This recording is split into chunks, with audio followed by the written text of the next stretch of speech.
Yeah, we back at it with another one. And today, somehow of all days, where you did not think that you had the strength to be here another day, you are. Let me congratulate yourself. Listen, this is an opportunity for many of us to take some self-reflection. If the holidays come up, many of us are dealing with a number of different things. And as times get harder, we often find ourselves wondering, when does it end? Well, the answer is more simple than you think. The end is only the beginning.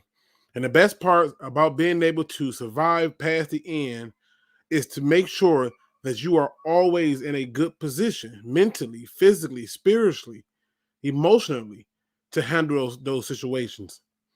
If you are thinking of harming yourself or you're thinking of harming somebody else, please don't. Please reach out to the National Suicide Prevention Lifeline and get help. Contact 1-800-273-8255 and make that simple call to get the assistance. If for some reason, some odd reason, you just don't feel comfortable enough, then feel free to reach out and contact me. All I need is a simple message that we need to talk. No matter how you do it, no matter if it takes a little bit of time, I will do my best to be there with you. You do not have to have this fight alone. So before you decide to make a decision that we have to live with, make one that you can live with. Now let's talk some football.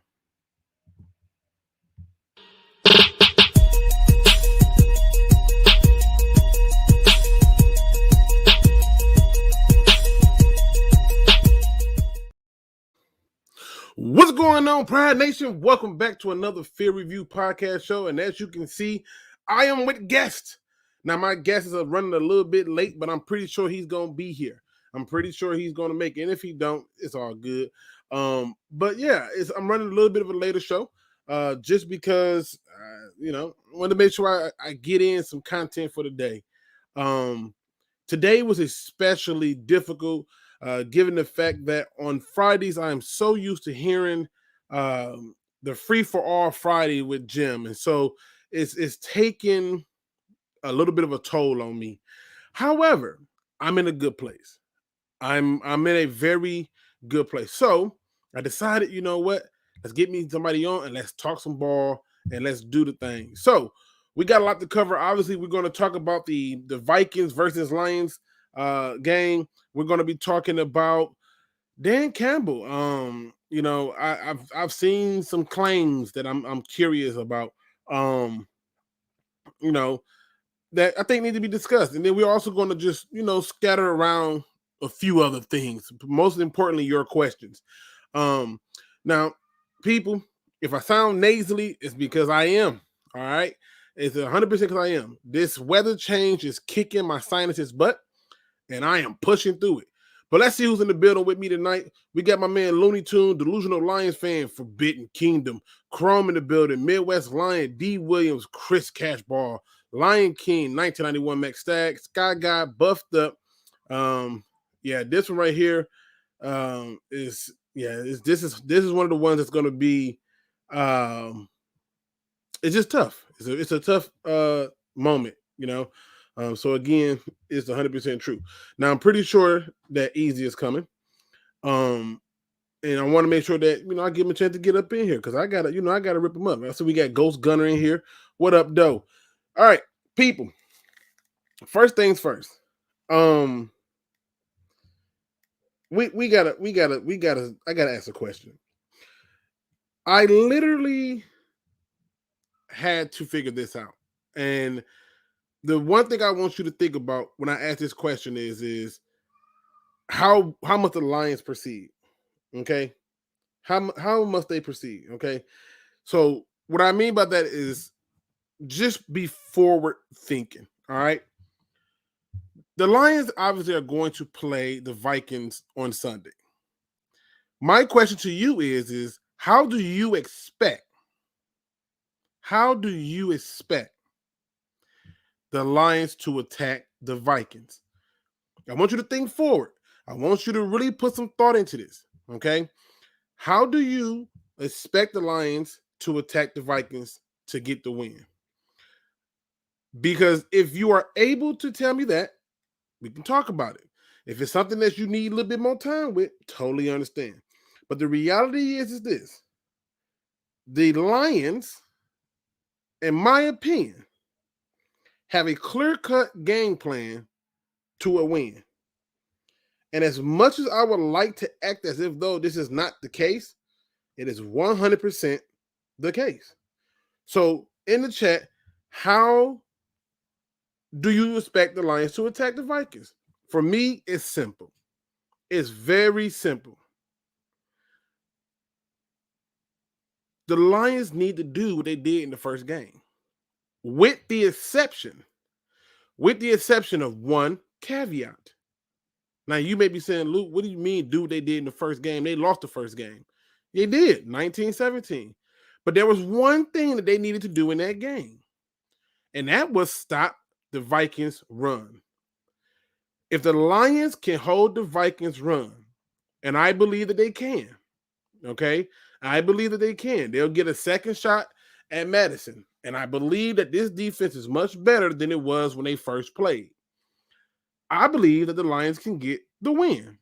I also believe that the Lions need to actually hit the quarterback as far as, you know, in regards to versus sacking the quarterback. I think it's more important. They need to hit Kirk Cousins often. Okay?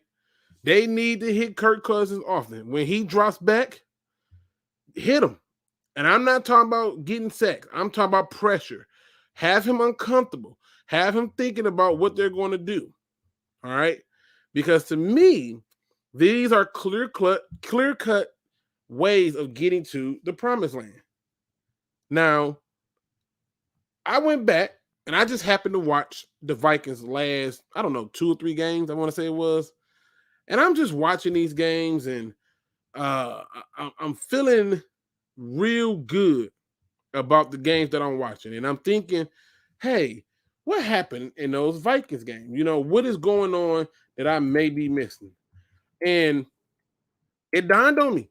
It dawned on me that this team inability to not let the quarterback get hit and to not really stop the run is their downside. This is what has been plaguing them the entire time. And when they have done the opposite, they have won. So I'm sitting here and I looked at the last 3 games. I wanted to see what did they do against the San Francisco 49ers. I wanted to see what did they do against the Green Bay Packers, a game in which they won. And I wanted to see what did they do against the Chargers. And I'm telling you that the first thing that I noticed was they were able to dictate the game. Now, my main man, my brother, has showed up. Easy. It's in the building. Easy. What up, though? What up, man? Can you hear me? Yeah, I can hear you, man. You sound like me, bro. You sound nasally. This weather change is effing up everybody, bro. Yeah, it got me today.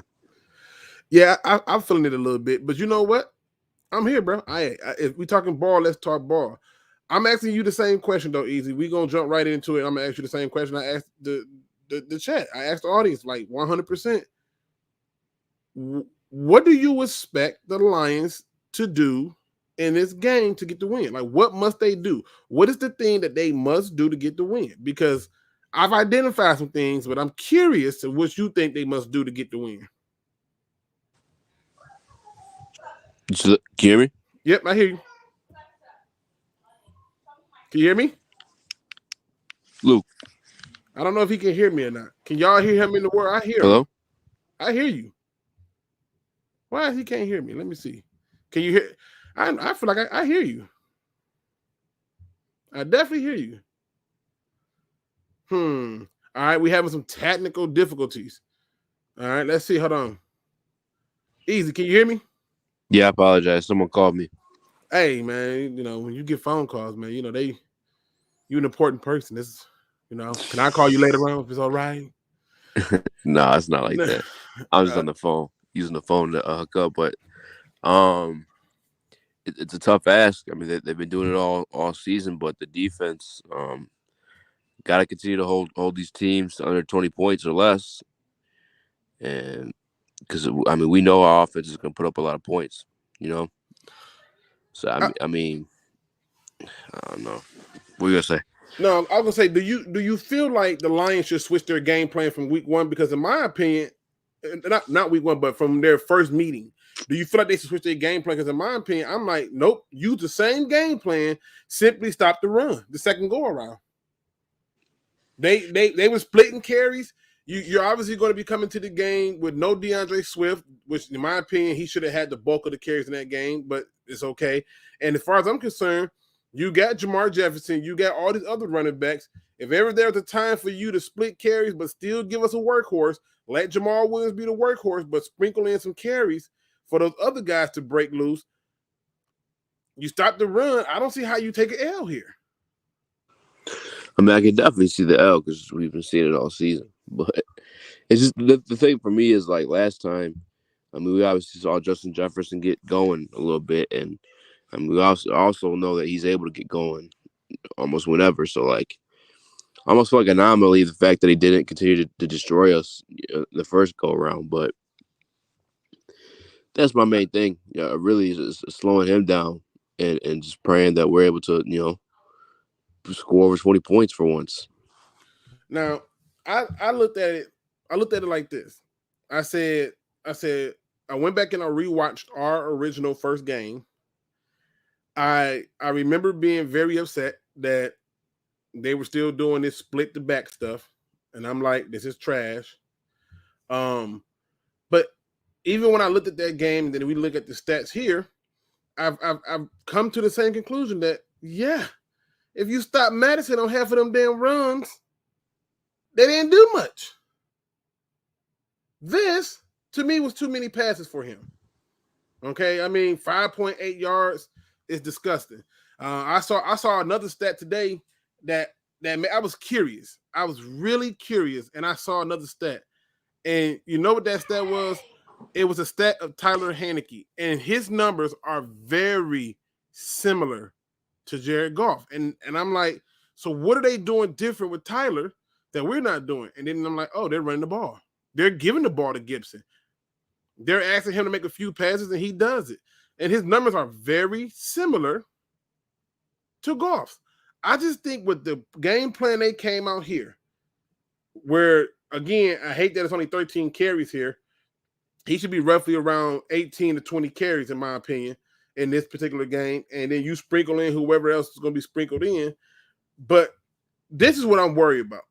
Though when we was dropping back, they was doing their thing in terms of getting pressure and stuff on them. And I'm like, take that part of the game out. Just run the ball, keep it simple, and let them scramble to try to make plays later when you got a lead. I was watching, I want to say it was the Dallas Cowboy game on Thursday, and they were taking a knee at the 2-minute mark. 2 minutes. And I started thinking, when's the last time you saw the Lions do that? So to me, I feel like the game plan of the Lions from the first meeting should continue. Do you disagree? I wouldn't be upset with it at all. I know. I mean, like I said, maybe run, obviously, like you said, run the football a little bit more. The only thing I guess I'd be concerned with is what are they changing, and adapting to that. But assuming everything's the same on their side, like you said, it came down to the last minute field goal, and we didn't play our best football. So right, and the long field goal at that. His first 54 yard, I want to say it was. And, I mean, that's a good question too. I want probably too say who's the pressure to come from? Schematically, you're going to schematically do it. In other words, you need. This is the thing I don't understand, and maybe I'm tripping. There's a lot of criticism going around, but in my opinion, have you noticed that when they do a lot of blitzing and stuff like that, they always doing it with people like Jalen Reeves, maybe? But I'm thinking to myself, why not use Derek Barnes, a guy who's played DN outside rusher? Like, why not?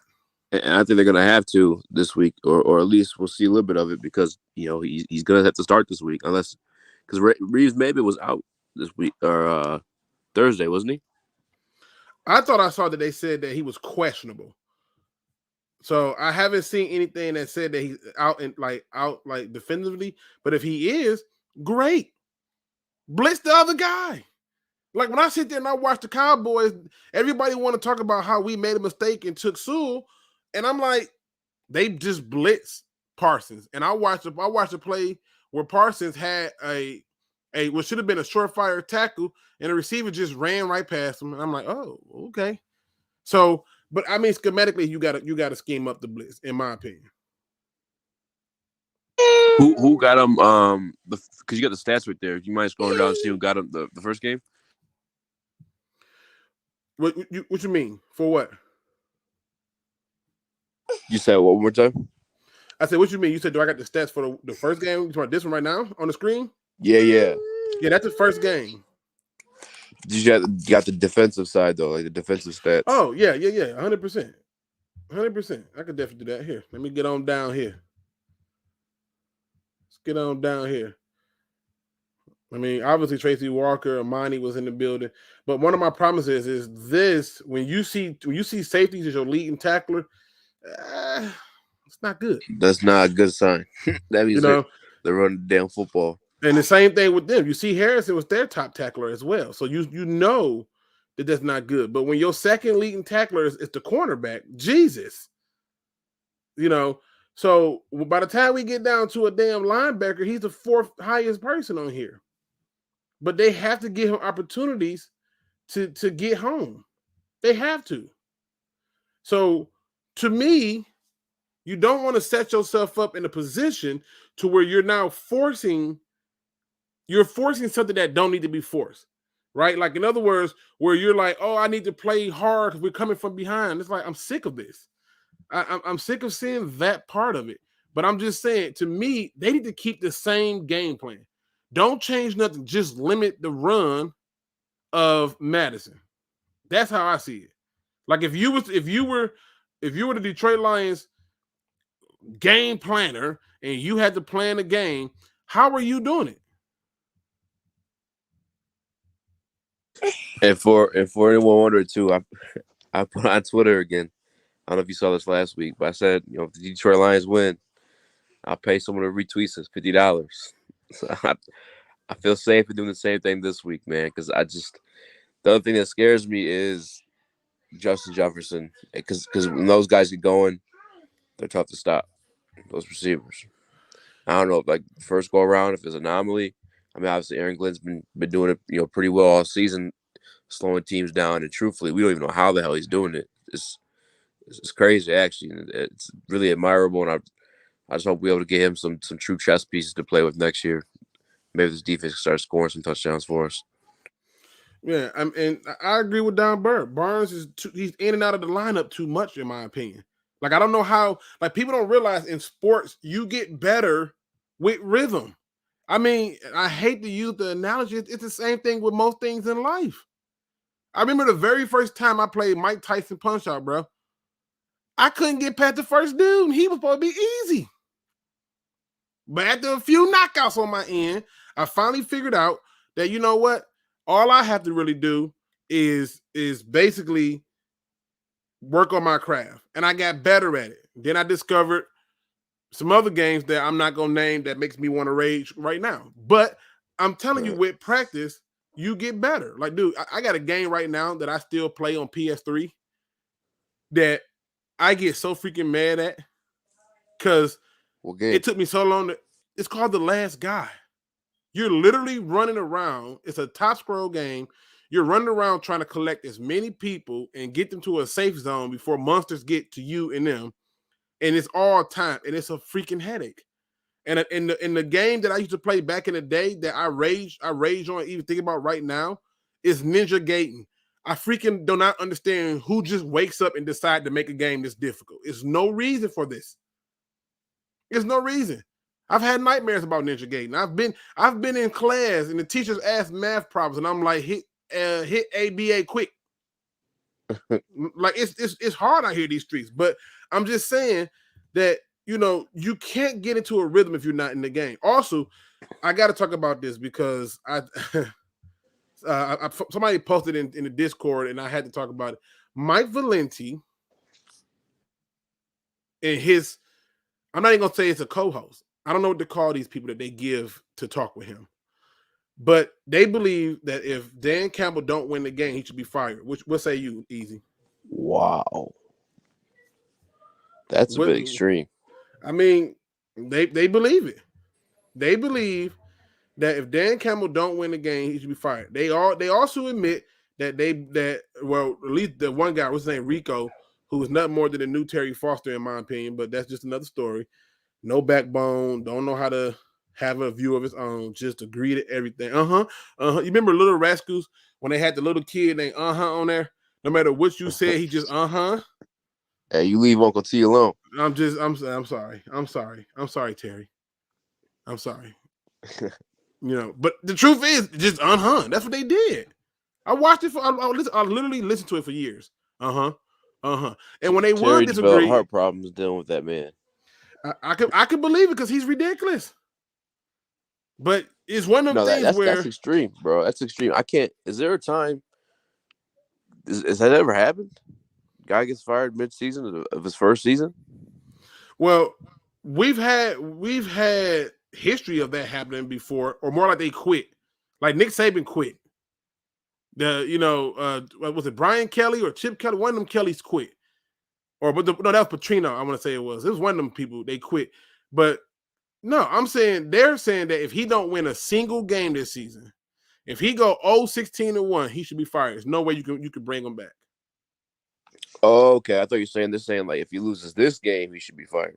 No. They're saying if he don't win a game at all this season, he should be fired. I mean, it's definitely not a good sign. I feel like you should at least be able to get one win in the National Football League. But with that said, it's tough, bro. I can't think of too many like rebuild situations with like a Dan Campbell where the head coach is more so like a CEO and the coordinators are like running the show behind the curtains. You know what I'm saying? Like I can't really think of too many successful operations or organizations, I should say, ran like that. I'm trying to think right now. I mean, maybe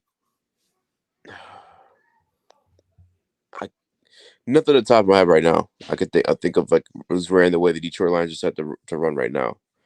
But I also understand the roster is given. It's probably 31, 32 in the league. But see, this is the thing I don't understand with this logic. Now, Rico, according to Rico, his big reason for being done and completely out on Dan Campbell is because he ran a draw on 3rd and 14. I was listening to What Were Sports recently, and I heard Joyke Bell and Champ. I call him Champ. I heard them having a conversation about it, and he was basically telling McCarthy like, look, but like, I don't know what y'all looking at, but he told them they have nothing to play for, yet they're playing like they're still in the hunt for the playoffs, and he's doing it with a bunch of backups, which is also indicated right here from Chris Cashbar, like why you want to fire a guy that is mostly playing with 6-string players. And hell, they're playing above their ability. This is crazy. And I also look at it like this too. When you fire a head coach who still got 5 years left on his deal, you got to still pay that. And if you're asking me, would I be willing to pay it? Nope. Because to me, what he's doing is nowhere near what happened with Matt Patricia. I was ready to be done with Matt Patricia in year one because he took over a team that had way more talent, and just finished 9-7, and somehow still botched it to go 6-10, and said, "Oh, I didn't have my guys," and I'm like, "Oh, this ain't a guy issue. Those games weren't even close." Yeah, I remember people saying that too, and they were saying like, "Oh, he don't have his guys. He don't have his guys." Like the situation with Dan Campbell, he don't have no guys. I mean, maybe got DeAndre Swift, and that's about it. Like, Dan Campbell is definitely dealing with the worst situation. With Matt Patricia, he was handed off a playoff roster.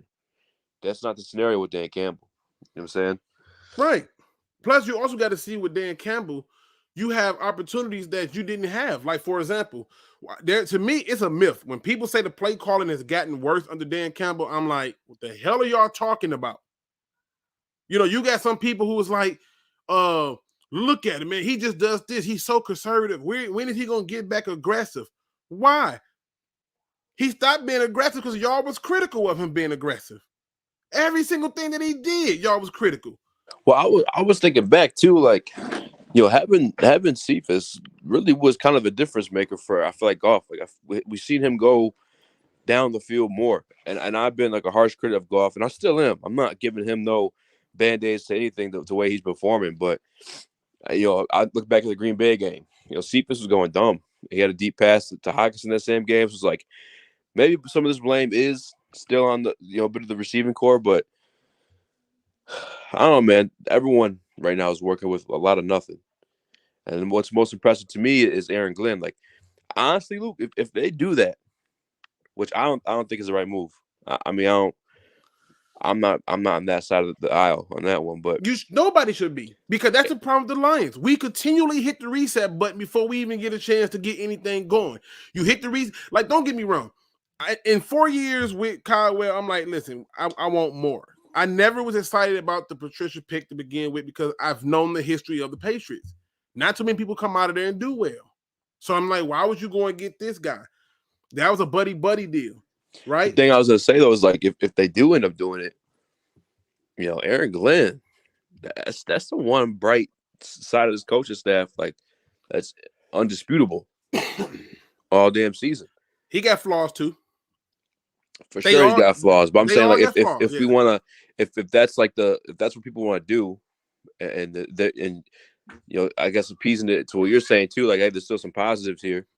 That's the positive that you keep, Yeah, but it's still crazy. It's also the idea that you would have a flagship radio show who is supposed to talk about the Lions, essentially telling people, hey, I'm out on this guy. His decision making is why they're losing. And I'm like, I can go through all these games and not see it. In fact, I asked the question, and shout out to those who answered the question on the community page about, telling me how they lost each game. And I found that many of the people, except for like maybe one person, which I think was like Dr. Detroit, who just put lack of talent for all. he answered it with one question: lack of talent. And I'm not saying a lack of talent. I don't know how you holding these teams to these scores. We definitely got to score more. But the problem is this. And I was showing this to, I think last time it was William Birch. He was on as a guest last time, and after the show, I showed him, I said, here's go the chart for Jared Goff in all these games. And I said, I highly doubt that they are designing plays for him to throw the ball behind the line of scrimmage this many times. I just doubt it. And exactly. And that's what I was saying too. Like, there's fucking people running routes down the field. That don't mean that they're open, but guess what? The NFL, people aren't wide the fuck open unless they're extremely talented. Like, correct. The NFL quarterbacks are in the professional quarterbacks because they throw the receivers open. He's choosing these short routes. It's not like every single receiver is running behind the line of scrimmage every single time the ball's hiked. That's not the case. He's not giving these guys opportunities. Now, whether he don't trust himself or he don't trust them, it's still partially on him. And I'd say more so than Dan Campbell because he's the one making the damn decisions. How do you have 21 completions and only 171 yards? The quarterback across from you only had 3 more completions and had 307 yards, 304 yards. I apologize. Like, yeah, it's come on. It's frustrating as hell. Like, this is one of the things I said that jumped out to me early on when I went to the very first game, bro. I'm sitting close enough that if I wanted to simply just put a piece of paper and roll it, I probably could hear the play call. It was like really close, right? And I'm watching plays with people downfield, and I'm like, oh, he's just choosing the underneath stuff. Okay, that's all right. It's his first game. All right. I gave the excuse to him. First game. They got me here down left about this damn Kagami code, bro. No, they got the Konami code up there. He say, it's not in the Tecmo games. Yeah, I don't remember no codes in Ninja Gaiden. I remember you either had to be extremely skillful or it was all bad. 100%. Be skillful or it was all bad. I see you switched up on me. Can you hear me? Easy. Easy. He can't hear me now. I can't. All right, he'll be back. But yeah, I think that it's one of the things where it's like, look, like it says, Luke, I thought you said before you would fire him if he doesn't win a game this season. The truth is, I did. I said, man, if he don't win a game this season, I'm like, you might have to fire him. That's what I said. But the reality is this. I look at it based on the games. I only go by the film. And to be honest with you, Looney, when I go through and I look at the film, I'm telling you, I see a team that really, for all practical purposes, could have been so much better if they had did a few things different. Easy. Yes, I'm back. I apologize. All right, there you go. I'm like, what happened to him? But yeah, I mean, to me, to fire a guy after year one who came in and took over a really trash team, and the reason I'm calling that team trash was because you saw that there were certain people who were just loyal to Matt Patricia, i.e., people like Jamie Collins. But to me, we gave Patricia 3 years. And then 2, I was like, bro, it don't take this long. This is one of the things me and Easy went back and forth on nonstop. I remember Mobby made a whole video talking about, it's not the coach, it's the players. And then by year 3, he was screaming, I led you astray. The problem is this dude. And so I'm telling you, when I see this coach, I don't see those same problems. I just don't. I see a team that got a lot of injuries. I see a team that got a lot of young players, but they got a lot of fight. They definitely are lacking discipline. They definitely are lacking awareness. And you got a quarterback who apparently just like taking the short routes. I don't know what to say. There's no confidence in himself. And another thing, too, to speak on is I was talking to my man Morgan earlier this week. And actually, it's whatever day you were helping someone out. But he does a lot of offensive line study. And one of the things that good quarterbacks do, and you'll hear it throughout the announcements, you don't got to know much about football, but if you watch no football, you'll hear announcers say, oh, he steps up in the pocket. You know what I'm saying? And that helps out your offensive lineman. Hold on 1 second. I got to plug this in. But Jared Goff won't do that. He takes 12-step dropbacks, and even we're calling back to the Pittsburgh game, and this one got nothing to do with his oblique being hurt. He literally turned around into a sack. Like, he's not doing when you can throw the ball away. Listen, bro. Listen. Dan Campbell said that, yes, we had 6 holding penalties, and he put 3 on the quarterback. Right? Yes. I'm just convinced that he don't even believe in Jared Goff. Exactly, man. I don't think he believes in Jared Goff. I think the problem is he don't believe in Jared Goff, but he got to deal with what he got to deal with. And his attitude probably, and I think Anthony Lynn don't believe in him, but he probably telling Anthony Lynn, you ain't got to believe in him. Make something work for him. And that's why he took the play calling from him. Like, it's just the reality. We ain't got to believe in him. Like, it's just weird to me. What's going on, Anthony, my man from the UK? Lions, UK, are on in the build. He said, Lions, UK in the house, 100%. Shout out to your friendly neighborhood Lions fan. He says, how's the family? Everybody's good, sir. Hope yours is doing well as well. My man Curt Steele in the building. What up, though? Curt, jump in here if you got time, bro. You got time, jump in here. This is a family affair. Curt. Yeah, if you got time to get in here, Curt, jump in here. This is a family affair. We just talking sports. But yeah, I a lot of times people post stuff in the Discord, and I'd be like, oh, they said that, right? Like that really happened. That was a conversation for people. And I'm telling you right now, dude, listen, I don't open up a can of worms for people. You got people in here talking about Contra. That's another cheating game. You got people in here talking about Super Tecmo Bowl, which I still play to this day. Shout out to Nintendo Classic, right? And hacking. But you know what I'm saying? Like, you know, to me, the idea of saying, yeah, we're gonna fire this dude, when you can really look at 6 of these games and go to one possession at best. One possession. And that's the thing where I was at for a minute too. I'm like, yo, like, I feel you. We should win. We should have won just one game.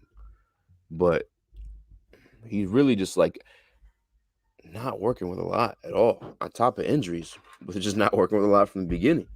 Yeah, when you hitting the bottom of the barrel for depth, when you're taking people like Will Harris and saying you're playing slot corner, you in a real bad place. Mm-hmm. You know what I'm saying? Like there's nothing comfortable about that. Yeah, like even if you're looking for just one win, like, you know, in a crazy Detroit Lion Kool-Aid drinking ass way, you know, said that the Ravens game, you know, that loss. I'm not like bitching at Dan Campbell about that. I mean, yes, yeah, the fourth down call, and people were bitching about rushing 3. I thought that made sense, in my opinion. I wasn't. Listen, really bro, we got burned. I want to say it was not the okay. Damn it, I'm gonna tell you the exact game because I'm sick of some of this talk. Some of the talk that they have is just people who are talking in hindsight and acting as though like, oh, I always knew that this was the plan. No, you didn't. I want to say it was. Let me go right down here. It was Pittsburgh. There we go. We blitzed, sent 6 people, bro, on a 4th and long, and it didn't get home, bro. Just because you send 3, it don't matter. There was another game the week prior where the Buccaneers went against somebody. They sent 3 people, it got home. The sending of 3 people or 4 people don't matter. He didn't do what Matt Patricia did. See, Matt Patricia sent 2. 3, I get. 2, you never do that. I don't care if you got Reggie White and Aaron Donald. They're not getting home when you got 5 blocking 2. Just with a mobile quarterback, might I add you. Remember, he sent 2 people to go and get Derek Carr. In that situation, though, you know they're going for a deep pass. Like, I'm cool with just sending 3 because I want more people in coverage. Right, that's what I'm saying. See, that's what I'm saying. You have to be able to understand the situation instead of just jumping to it and being like, oh, you know, you sent 3 again, and that's a problem. No, it doesn't work like that. The Lions, I was watching because the Patriots got one of the best defenses this year. Actually, they got probably the best defense this year. And Matt Judon, I think he's in Wayne State, if I'm not mistaken. He gets a lot of his sacks off of just 3-man rushes. Right, a lot of people do. It's about do you have 3 people who can get home? The Lions don't. The Lions have people who can win 1-on-1s, but I think the biggest mistake, and this is one of the things you heard Aaron Glenn talk about himself, is it's his fault when coverages are breaking down. Because when you're rushing that 3, everything needs to work in conjunction. You can't have any lapse in one part of it. You can't. Hey, you want to know something else too? When people talking about, actually, you know, maybe I can't blame Dan Campbell for a lot of other stuff. But I was thinking, like, you know, firing Dan Campbell the first year, like, there's not too many bonehead mistakes where you're like, this motherfucker. You know what I'm saying? Like, it's really not. Like, you have last week, if you want to blame that timeout on him, but you really can't because that was on Aaron Glenn. Other than that, like, it's probably just situations where he kind of trusted Jared Goff too much. It's not really too much stuff where you're just like, what was he thinking? Yeah, and even right here with Don Burt, like Don Burt, he always have fun poking fun at me and stuff, but he says Dan Campbell is getting the heat. Brad Holmes with his Trinity Benson golf rework contract, depleted wide receiver room construction. He written that so well. Better tighten up. But you know, I'm gonna have to disagree with you a little bit, and I'm gonna tell you why. I'm gonna tell you why I disagree with you a little bit, just a smidge. One, they had to rework Jared Goff's contract. Yeah, we didn't have any money. We had to sign our rookies. Yeah, so if you don't rework them, how do you sign the rookies? You know what I'm saying? You don't get that part done. So you gotta get that part in there. We gotta guess. Yeah, we gotta guess. And when they show up, we all go hooray! I scream, you scream, we all scream for my man Curt Steele. What up, though? Let's go. I was hoping, man. I didn't want to say anything because it wasn't him. Hey, Curt, what's going on, bro? What's going on, fellas, man? It's been a while since I talked any type of sports. Yeah, you know what? It's crazy. I started the show. I was talking about how it was an odd Friday for me, right? Yeah, like it was a strange Friday given what we've been doing for months, and not getting that link sent to me directly was a little bit of an adjustment. Yeah. But you know, we here, and we gonna do what we do best and talk it up. I gotta jump you right into it and ask you the question. Apparently 97.1 the ticket believes that. Well, let me make sure I'm fair. Rico said they should fire him no matter what. Rico believes that they should fire Dan Campbell at the end of the year no matter what. Mike Valenti believes if he doesn't win a game, he should be fired. What do you think? If he for some reason does not win a singular game, would you fire Dan Campbell? No, not even okay. Close. Let me explain to y'all. Let me explain to people what's going on with the Lions right now. And it's a saying we had in the Army. There's a difference between being a corporal and a sergeant, or like if it's in a corporate world, right? There's a difference between acting like you in charge or being put in charge of something and actually being in charge, right? So that's going on with the Lions at all levels, right? So you have a coach who was an interim coach, but an interim coach is not really the head coach. You know what I'm saying? Like he doesn't have a full run of the team because he's only an interim coach, right? So this is Dan Campbell's first run at it. There's a difference between being the interim coach and then being the head coach. So look at all his position coaches that are, or his coordinators, right? Except for Anthony Lynn. You got guys who were position coaches, like say Aaron Glenn. He was a secondary coach, but now he's a defensive coordinator. There's a difference between being a secondary coach and a defensive coordinator. He has to learn his job, right? Even in the players, right? You got these guys who were backup players or undrafted free agents. A lot of these guys are playing on the team right now. Guess what? They got to learn that same thing. There's a difference between being a backup player or a practice squad player or a guy who's a rotational piece to being a starter or a guy who's an undrafted free agent to being a starter on a team. They're taking their lumps all together at one time. They're learning how to be leaders at every level of the team. Even Sheila Ford Hemp, she was her mom's assistant, right? She was kind of the second hand, right? Mm-hmm. But she wasn't doing the job herself. So guess what? She got to learn how to do the job herself. So you look at every level of this team. You even look at Brad Holmes. Brad Holmes was the head of college scouting at the Rams. He wasn't the GM. He wasn't Les Snead. Yes, he was scouting players and giving Les Snead feedback, but he wasn't the man. So at every level on this team, they're learning how to become better and being leaders on this team or being in charge. So, right? So at every level, you have this growing process going on. It's not pretty. It's not great. You look at the injuries. You look at a lot of these players we signed all season. Guess what they were? Backup players, depth players.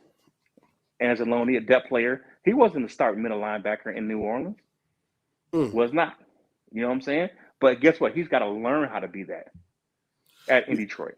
It's funny because if talking football this long get me this, I'm gonna need you to go back on a hiatus for about another week. I'm gonna need another week of because anybody who want to argue with that is delusional. And the reality is they're still somehow getting more out of backups than what we saw with Patricia. As you see right here from Mike, you gave Patricia 3 years. Yep. 3 years to destroy a roster. I screamed, I fussed, I hollered. Easy told me I was on dope. He was 100%. He said I skipped marijuana, went straight to the hard stuff. It was no way he believed that we should fire that man at the 1 year. But the reality is you just have to. In this case, here's a guy that comes in, and if you look at it, like you said, you pointed out with Sheila Ford. Everybody want to talk about, well, she's part of the process. I'm like, she don't run nothing. She has full authority. And this idea, for some reason, because this is the one thing that's been pushed by a lot of mainstream media people, which is oh, you shouldn't be learning on the job. That's BS. You know how many jobs I applied to knowing damn well I ain't know nothing about it and figured it out when I got there? Like, seriously. We had a phrase in the difference. Army. Go ahead. Called OJT. On the job. You learn is on the job training. You're learning your stuff on the job. Yep. Now, here's the deal. They if you look at this team, it was going to be handcuffed from the get-go because the cap situation was trash. Okay, you got rid you let Matthew Stafford walk, right? And you trade him. So, but you still got dead cap space for him. You bring in Jared Goff. We all know we got a big cap hit with him. Look how many players are on the payroll in Detroit, but not being paid, but not playing in Detroit. That they're playing because of the dead cap. 64 or 60, what is it, 65 right now? I'm losing track of how I know we doing bad. It's like 65 million in dead cap money, but yeah. But if you look at that, if you look at the players that we were in the last regime, right? You had so many bad contracts because you were paying A money to B players or C players. Quin was getting all these players that Patricia wanted, his former Patriot guys, right? And they're still on the payroll, but they're somewhere else. Justin Coleman's down in Miami playing. You got the two guys from Detroit that's up in New England playing. The two linebackers that are up there. Don't forget Tavon Wilson, the guy that they just brought off the street and made a starter and has not started for another team since. But we're gonna leave that alone. But shout out to you, Spirit of Detroit podcast, Avery. What up, though? If you look at this, if you look at the situation, it was going to be, and we, Jim and I, we preached this, got RP, my man Jim. We were saying 5 to 7 wins, and we kind of backed up to 3 to 5 wins. We were like, it's going to be a rough sledding. And then you look at all the injuries that happened to your star players. One of the best, arguably the best center in the league down. You know what I'm saying? Goes down earlier in the season, right? So you had your best left tackle go down. You're playing Matt Nelson on the right side. Yes, Penei Sewell held his own on the left, but you still handicapped on the right side of the offensive line. You just look at, and not to mention the secondary was just a whole mass unit as far as the cornerbacks were concerned. And you're just getting, I don't understand the people with this, it's the microwave generation of fans. They want it to be right now, turning everything around right now. You have to give Dan Campbell a chance to make it work with what he has. And the Detroit, to be honest, had one of the toughest schedules in the league. And when we were losing with Patricia, there was no identity with this team. No, there was no type of identity in this team. With this team, at least without, I guess, like star players, this defense is going to show up most of the time, fight. Week to week. Yeah, exactly. No matter who's in there. Fight. We've been doing this whole entire season with UDFAs. Say we lost to Quara. We lost Okuda, which I don't give right. You know what I'm saying? I don't know if that's a loss. I think he is who I thought he was. That video, that's my most thumbs down video to this date, and not all of a sudden the thumbs up are catching up. It's funny how it ages. Okuda was a addition by subtraction, right? Man, dude, it's ridiculous when you see it. But you know what? Seeing what Aaron Glenn has done with Jerry Jacobs, AJ Park, all these dudes. I might have faith in Okuda again, but I do understand if he has safety injury, that kind of might limit his explosiveness, and he might actually need to go to safety now. He needs to go to safety. I think he has the tackling ability, and he has his coverage skills, just that not out there on the outside. He'll be definitely, and he has the size too to be a good safety. It's all between his ears with Okuda. It's not even that though, bro. It's not. I'm telling you, if you look at Okuda in all of those games, it was either poor technique or they were just faster than him.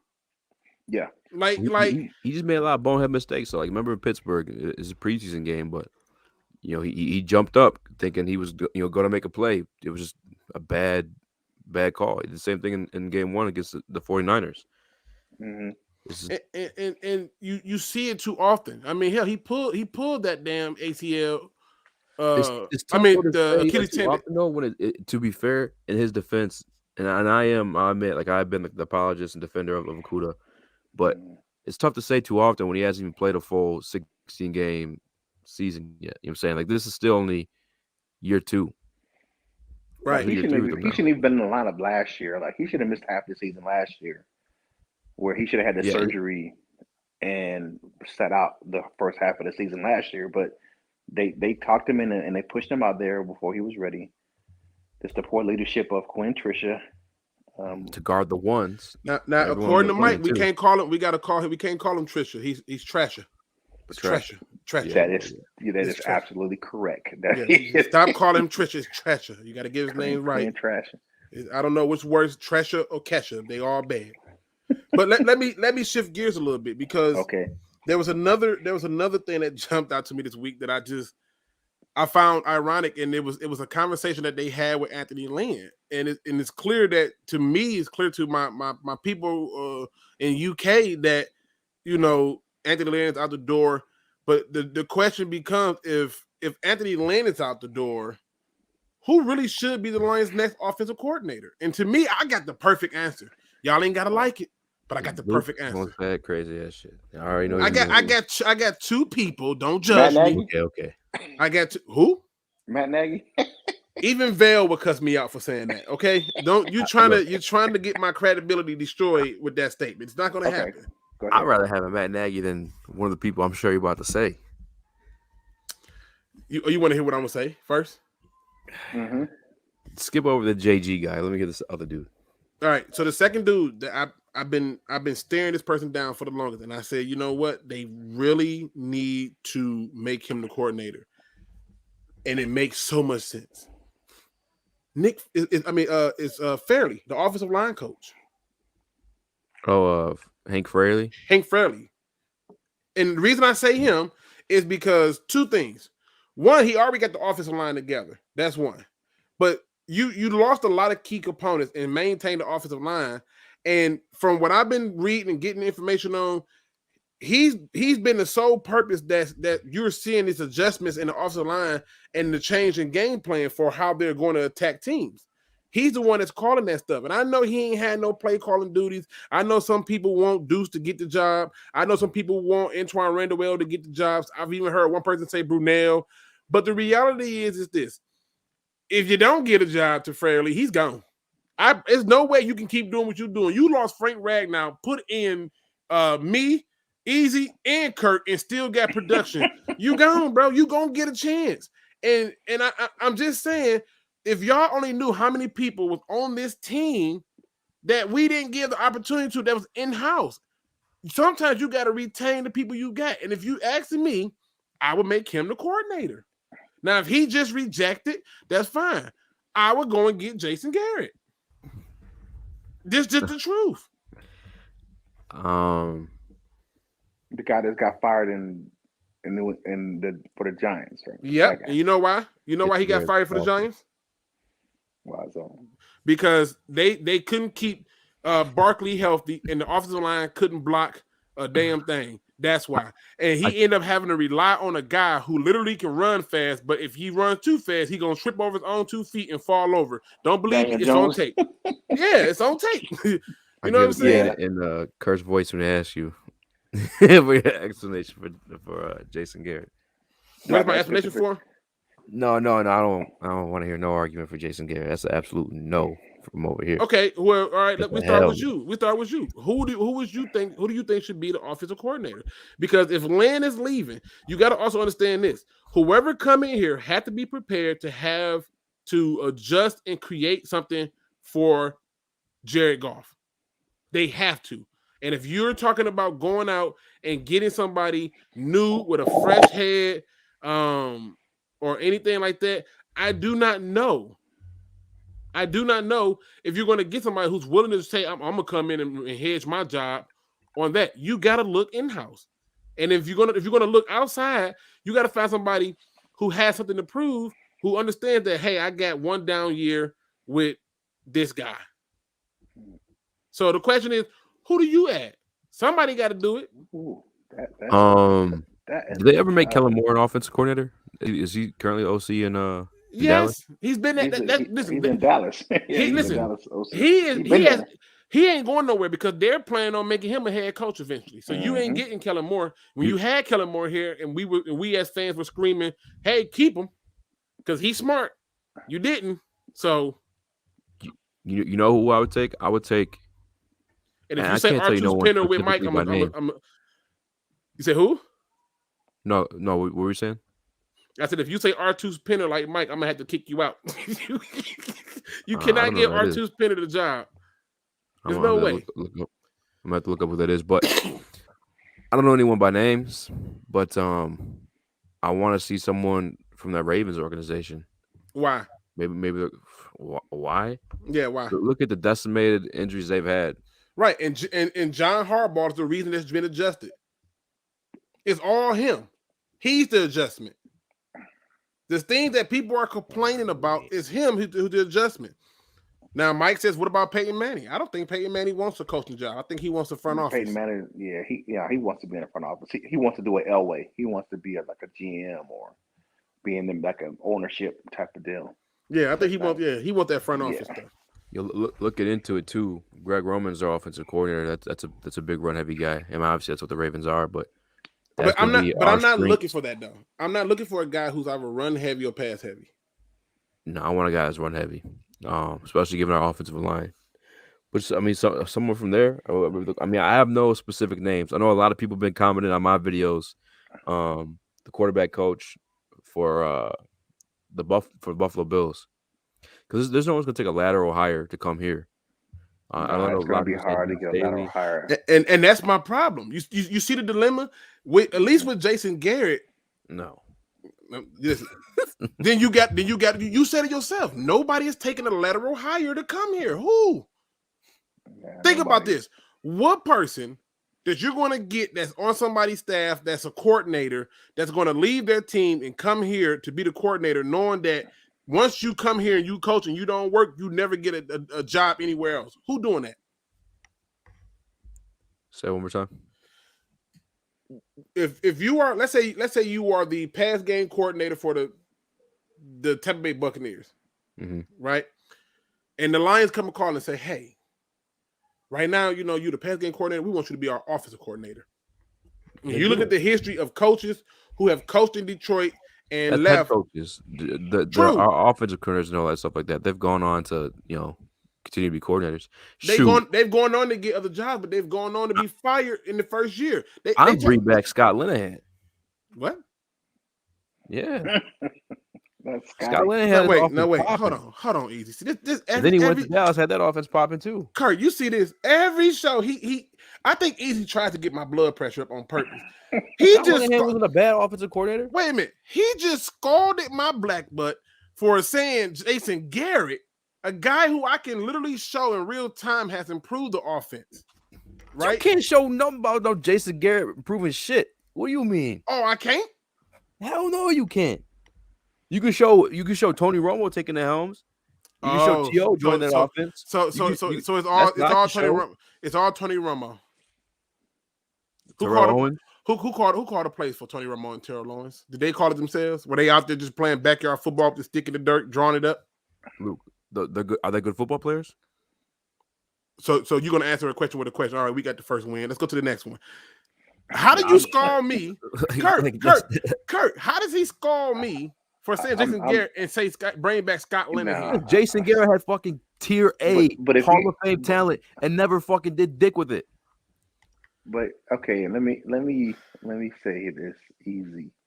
You said you wanted somebody who was run heavy. That's what you just said. Yeah, Scott Linehan is pass heavy. I do understand. Yeah, he is not a run heavy guy. And they had Zeke. What were they doing? They're running the ball. They almost I also Green remember Bay. Scott Linehan getting fired and getting replaced by Kellen Moore. That's cool, but that don't mean that offense wasn't productive underneath him when he was offensive coordinator. That offense, he was arguably, but he was still more pass. He was still. It's just something with me and Scott Linehan that just doesn't. Now I'm not saying that he's not. I can't say that he's horrible at his job. I mean, he got out what he can get out of players. I just don't think. I think that they want someone who's kind of innovative, and it depends on what we're going to have on a roster next year as far as talent is what they're going to want. I think I do think Anthony Lynn is going to be gone. I do agree with that assessment. I just think that even by his own choice, I feel like because he wanted to take this year off. Remember? Yeah, and I just think it just didn't work out for him this year, and it's just one of those things where the talent in Detroit, as far as the quarterback position, is not great in no way, shape, or form. See, but this is the thing I'm trying to figure out. You gotta ask yourself certain questions. Excuse me. You gotta ask yourself certain questions. And question number one should always be, how do you lure somebody here knowing that you got at least a quarterback that not too many people in the league believe in? You may have to go to the college ranks to get a guy, to be honest with you. And see, that's scary. I'm telling you why that's scary.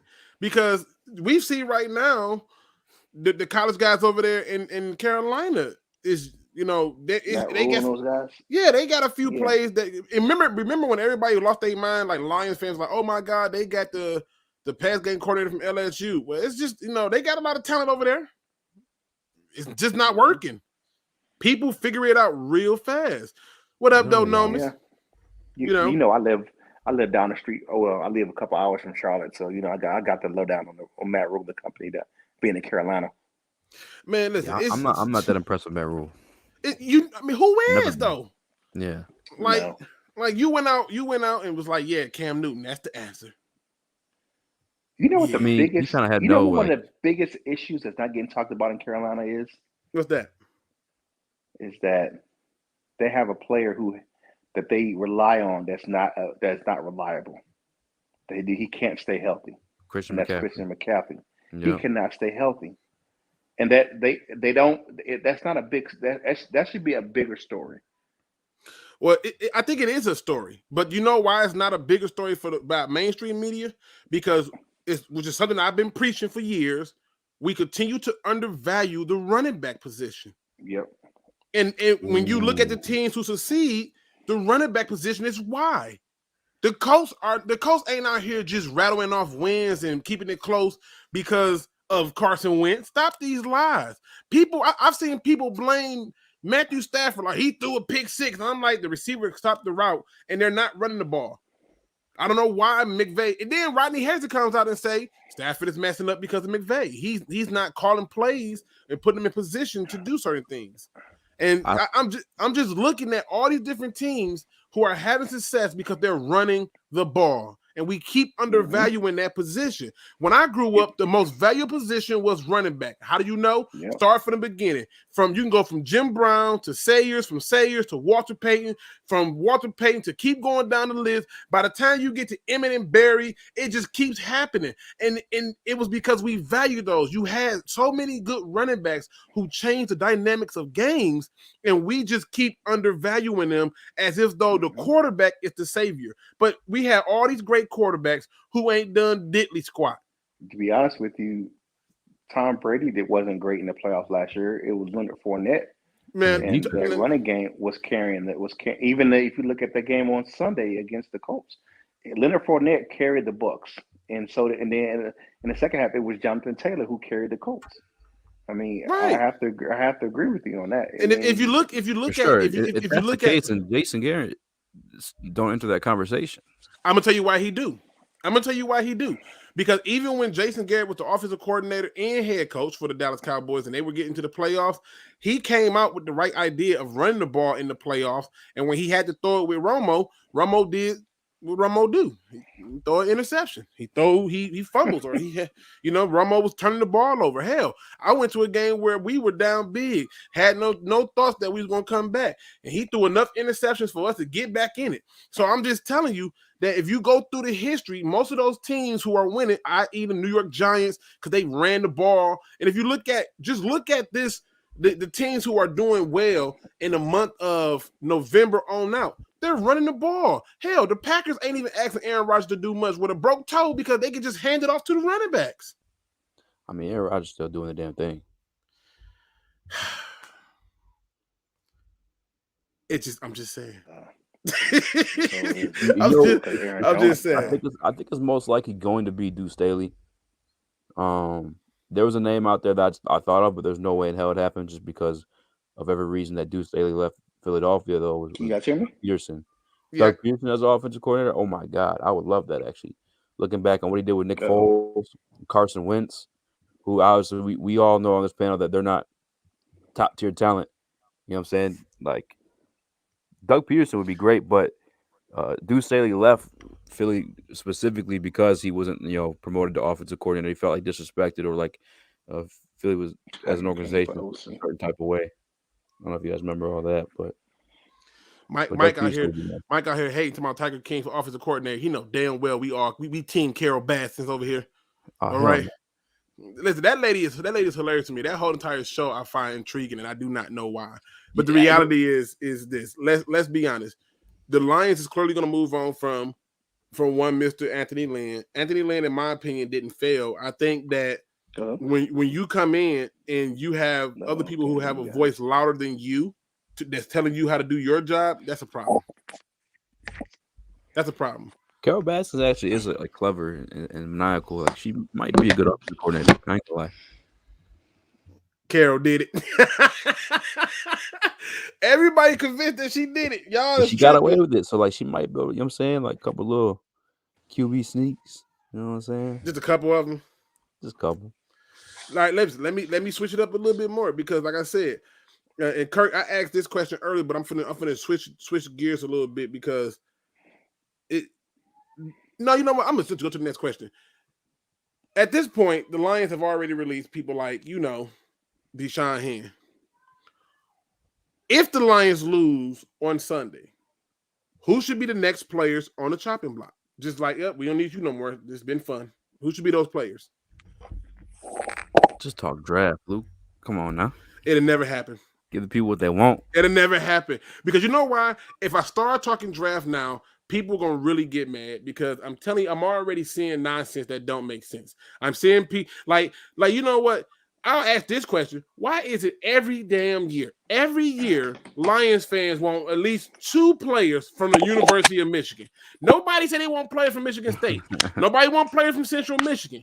They always want players from Michigan. Even when Michigan now went, what is wrong with people always wanting players from Michigan? Hell, even 97.1 the ticket suggested that the Lions should use their first 2 picks on Aiden Hutchinson and Jobo. And I'm thinking, have you lost your mind? Aiden Hutchinson is nice. If you don't, Aiden Hutchinson is nice, Luke. Stop. Yeah. Okay. All right. Aiden Hutchinson is nice, but I think we lost Kurt. Steve, he'd probably be back. Steve said Luke is a Wolverine hater. I'm not a hater. Explain to me why we always are looking for Michigan people. I'll raise my hand. I'm a Wolverine hater or a Michigan State fan, however you want to look at it. And Aiden Hutchinson is nice. Okay, all right. Listen, there's no. Well, you know what?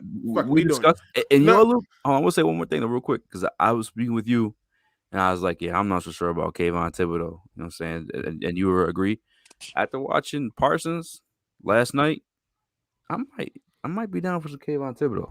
Okay, just stay with me. Okay, all right, just stay with me.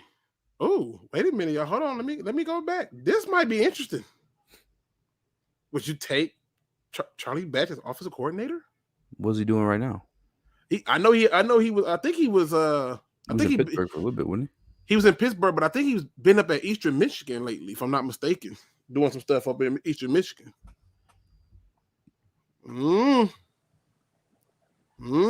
Just saying, food for thought. Got me thinking a little bit. I don't know, but let's get back to this question.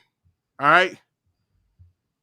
Since we gonna do this, now look, everybody on my head. Aiden Hutchinson is breaking records, Luke. This isn't Rashawn Gary. The only record he broke is Michigan's record. Y'all acting like he don't set a league record. Look, Michigan's got a long historic program, Luke. Oh my God, Quiddy Pay and Rashawn Gary are both good. The hell, okay. Aiden plays on the inside. Bro, watch him, bro. I mean, come on, Luke. Okay, sorry, I was having some audio issues. Okay, what was the question again? Okay, this is the question. Kurt, a Michigan fan. Kurt, why? I'm a huge Michigan fan. I'm drinking some brown sugar bourbon out of my Michigan glass right now. See what I'm saying? Oh, so Kurt, why is it every year Lions fans want at least 2 Michigan players on the team? Why? Because they're homers. Thank you. Keep it honest. Keep it honest. You ain't even got to tell me. You ain't gotta know what it is. No, now let's get definitely homers. Bro, but Aiden Hutchinson, that's not like a homer thing. That's the okay. Like, you really national. Listen. I'm not even gonna talk. I'm not even gonna talk draft. I'm not gonna talk draft. But I'll tell you why the Lions should not touch Aiden Hutchinson. Okay, what's up? First things first. I'm gonna help walk y'all to the water, and then I'm gonna help y'all drink it. Who does he compare to? We start off with you, Curt. Who does Aiden Hutchinson compare to? The Bosa's. And how so? Bo's a little bit quicker than I'll probably go. Outside of them being Caucasian, how so? With the, I guess probably with the strength, and probably some of the pass rush moves that he displays. Who displays? Hutchinson. He's got a bull rush. He's got a spin move. Oh, he's got a rip move. Okay. Yeah. Okay. Now, I will say this between the difference between him and Thibodeau, and why some people give Thibodeau the edge because he's more, I would say, more athletic. Hutchinson runs a 4.6 40. I mean, he's not slow, but he's not, blazing, fast. He's not he's not a speedster, but he's fast for a guy his size. Wait, Aiden runs a 4.6? Yeah. With a 4.6 40. Okay. Here's what's Eddie Hutchinson this year that Thibodeau doesn't have out in Oregon. Old Jabo. Mm-hmm. They can't double Aiden Hutchinson like they do Thibodeau out there in Oregon because he doesn't have the other guy on the other side making those plays. Old Jabo. I mean, you look at Michigan. Those guys are running wild because you got two talented defensive ends on one team. You can't double team either one of them. Okay, so I got a Bosa comparisons. You believe he has pass rush moves? Okay, all right. He's got a good ball because you see what he did to that big ass offensive tackle, that big dude, that left tackle at Ohio State.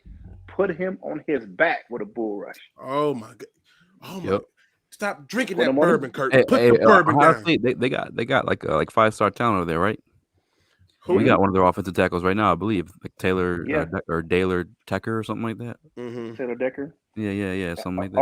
Ohio State had decent offensive linemen. We got two of them starting on our offensive line right now. Yep. With Jonah Jackson and Taylor Decker. My thing is, will it translate to the next level? Will he be a top defensive end in the league? Okay. All right. Listen, I'm joining y'all. I'm joining y'all in this conversation because I have to. Right. All right. Now I'm gonna bring in the guest. Now, for those of y'all who ain't noticed, I put the link up. I got one rule: use the name that you have in YouTube. I do have a guest backstage. I'm gonna bring in because I need him in on this too. All you got to do is use the name that you have on YouTube. When you backstage, you show me your face. As I see now with my man Lions in the building, I see you. You can cut your camera off if you want. You can keep it on. It's up to you. And I bring you in. It's that simple. So before I get to Easy, because I know Easy gonna try to get my blood pressure up. He's doing this on purpose. I feel like he's just doing it on purpose. I'm gonna bring in Midwest Lion. What up, though? What up, though? Hey, what's going on? What's going on, man? What's going on? How's everybody doing? Listen, help me, man. Help me. I every year I get a barrage of take this Michigan player every year. You're the Lions. Tell me who this Aiden Hutchinson compared to. I'm not really sure, man. I've watched some of his film, and I mean, I see where they're saying he's got a swim move, he's got this, he's got that, but I mean, where have we seen that in recorded history in the draft, man? I mean, how many guys have so-called had this move or that move, but then once it comes to real competition in the NFL, they can't buff. I mean, how many pass rush moves does he have? Does he have just the bull rush, or does he have a spin move too? No, he's got a spin move and a swim move and a rip move. I mean, this right here, the power. No, he's definitely powerful. I've watched him there, especially since what's that tackle from Ohio State? Freer, I think is what his name is. Oh, it's on the screen. It's damn impressive. Don't get blocked now, Luke. Don't get blocked by YouTube now. What's wrong with this? What's wrong with this play, Luke? So you said what's wrong with it? No, nothing. Yeah. He did his job, but what I would expect for him to do is if you're going to press on this like this, press it, pinch it harder. This what I like about it is that outside shoulder is free, so that's good. But at this point, it's like, okay, just press it hard because we know that they was running the ball. It's no ifs, ands, and buts. When you right here, you definitely not going to be trying to sit here and wait unless you're Lions fans and you want them to throw it in this position. But that's cool. I get it. But okay, so who does Aiden Hutchinson compare you to though, Midwest Line? Because this is where I'm having a hard time trying to figure this out. I gotta compare. Yeah, same here. I'm trying to figure out who that comparison would be, and I just whether the name escapes me or I just can't think of it right now. But I'm not sure. You want to answer? Another Hutchinson? Jared, let's hear it, Easy. Jared Allen. Jared Allen. There's a throwback. What? Yep. Bro. Jared Allen, a true defensive end. Well, see, here's the thing. Jared Allen was a 10 to 15 sack guy. I think Aiden Hutchinson's like a really good run defender who could be, 8 sacks at best. I could be wrong. Y'all ready to sell the house and the farm for one good season? One good season. With the number of picks you have, you're not selling a farm. Selling a farm is you're moving up to draft him. We're going to be there to draft him anyway. Okay, I'm just going to keep it 100. The Lions, if the Lions have the first overall pick, which it looks like they are, they better not take Aiden Hutchinson. You don't take people like Aiden Hutchinson in the first round. You don't. You do. Someone's going to do it this year. Yeah, let them do it. Don't you be that person. Because let the Texans take him. Yeah, let the Texans or somebody else do it. And I'm going to tell you why. Because the Lions' only real option would be to trade that pick. They got to get rid of that pick. And if they don't get rid of that pick, now you got to ask some other questions. I'm saving a lot of the draft talk to the vets, but I'm not prepared to tell you that this guy who gave me one good season is ready to be my number one pick. He's not going to come in and change nothing. Who is he? What is he finna change, bro? Well, the one bad season you're looking at from the year before, he only played 2 games. I'm not talking about that. He's a sophomore. I'm talking about the one good season he had. Okay, he was down on the depth chart seasons. On those. Yeah, he Carl was down on the depth chart on those seasons before that. George Karlaftis is the best D in. All right, so let's look at it. Carl Loftus is a beast. I mean, I'm an Irish fan, and I watched us against Purdue, and he killed us. Carl Loftus is a beast. And you know why? What the difference between George Karlaftis versus this dude is he really does have better hand movement. He has better hand movement and better fluency. So, you guys get caught up in this thing called sex. I look at the film and the gameplay tell me what I need to know. So off rip, you look at it, you'll say, well, look, he only got 4.5 sacks. He's very disruptive. He has 7 sacks as a freshman. Listen. Oh, he was constantly in the backfield. Listen, against 29 Notre Dame. for a loss. 29 tackles for a loss. He got 25. You go look at Thibodeau, his is very similar. I think it's like 26, 27. The difference with George is George is just a disruptive player. See, he has that factor that you can't put on the stat sheet. I don't see that with Hutchinson. And I'm not trying to act like that because he's a Michigan person. I wanted Charles Woodson for when he was coming. I'm like, man, figure it out. Trade the farm, get Charles Woodson. Come on, Charles Woodson at the safety when he was old. No. Listen. I did want him when he was old too, but I'm just telling you. Listen, when Charles Woodson was coming out of Michigan, I was like, I don't care what the Lions need to do, go and get him. Mm-hmm. I'm just asking the question of where does this bro? Let's go to the next play. Let's go to the next play. Because I'm doing this in a way. Now, his hand is in the dirt. Hey, losing on Lions fan. What up, man? Look at this. Come on, bro. Come on. Y'all see 1 or 2 play. I go through the film. What is this? The other dude, 77, not even helping. Because he's so goddamn double team.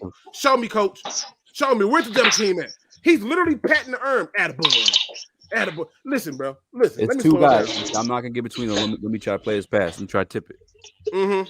Yeah. Listen, watch this. This the double team. Talk to him. Yeah, there it is. Yeah, attaboy. Yeah, way to go, coach. Stop playing with me. Where is this guy? Who is he comparing to? Talk to me, people. I'm having a hard time. Jared Allen. All right. listen, we're gonna bring in Ghost Gunner unless you got something else for us, Midwest Lion man. What else? If you got something for us again, let me know. Then I bring in Ghost. What you got for us? You got anything else? No, bro. No, I gotta check out. I gotta get my kids fed and get them to bed. But it was awesome talking with you guys. Man, gotta do the daddy thing. 100%. You bet. Curt, I'm bringing in Ghost Gunner. Okay, Curt. Mm-hmm. Curt, at least Curt, I don't. At least you're honest about us being homers, okay? Oh yeah, to be honest to me, because you have a Lions fan 15 base pressures that is against Ohio State, not disruptive. predominantly who are going to be either Michigan State fans or teams that's in the Big Ten, as far as maybe Ohio State, because you have a lot of Lions fans that's in Ohio, but the bulk of the Lions fans are going to be Michigan or Big Ten based, or Midwest teams, like a Midwest Lion. He's a Notre Dame guy. I probably was the only Catholic growing up that hated Notre Dame, like, because I was a Michigan guy, and that you got to remember that was a big rivalry for Michigan. That was usually the second game of the season was Notre Dame, so I never liked Notre Dame. So, but to be honest, that's why we're homers, because a lot of we're to the vest where we're gonna see the guys that we see most often, which are Big Ten guys, or guys that are we're Big Ten fans, or we're Michigan or Michigan State fans. See, to me, I'm a Michigan State fan, and I don't even think it's like a homer thing, because I mean, there's obviously homers like in the fan base, like without a doubt. But like, who's the last Michigan State player besides Charles Rogers that you heard Lions fans say that they really want? Michigan State, Malik McDowell. No, they didn't. No, they didn't. They had two. No, they didn't. You had four people.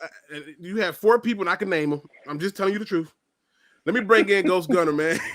And also, before I let you go, Gunner, I know I only showed 2 plays, but trust me, I'm saving a lot because I'm trying not to have them kick us off. Also, I'm going to do a deep dive into Aiden Hutchinson. What I'm saying is most fans have somehow lost their mind because of that one game. And I'm telling you, that one game was not like, to me, when I watched Ndamukong Suh when they went against Texas, I said to myself, that one game was enough for me to believe everything I saw previously because it lined up. For me, with Aiden Hutchinson, I didn't have that same feel.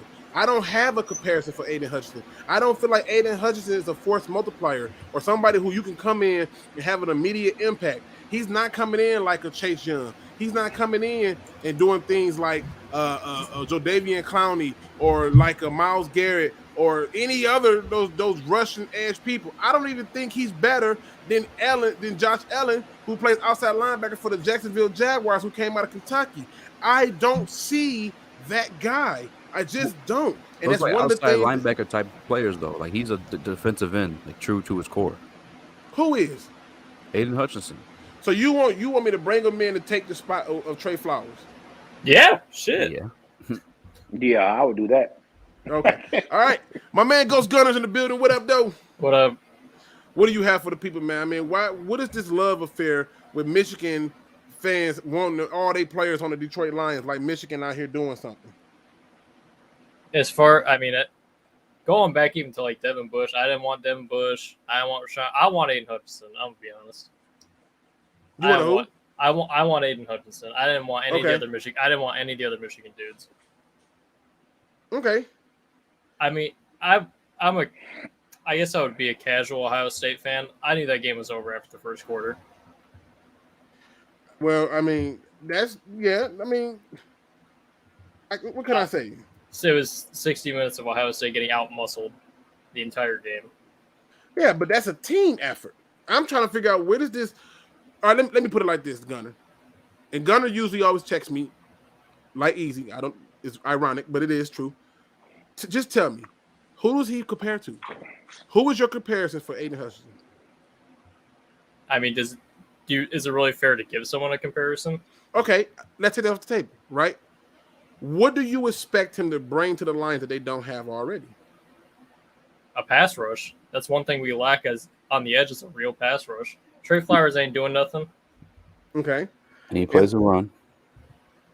And he plays the run. He's got a high motors. He's got leadership qualities, and he will give us something that you've been wanting, and that's to switch us back to a 4-3. We're not going back to a 4-3.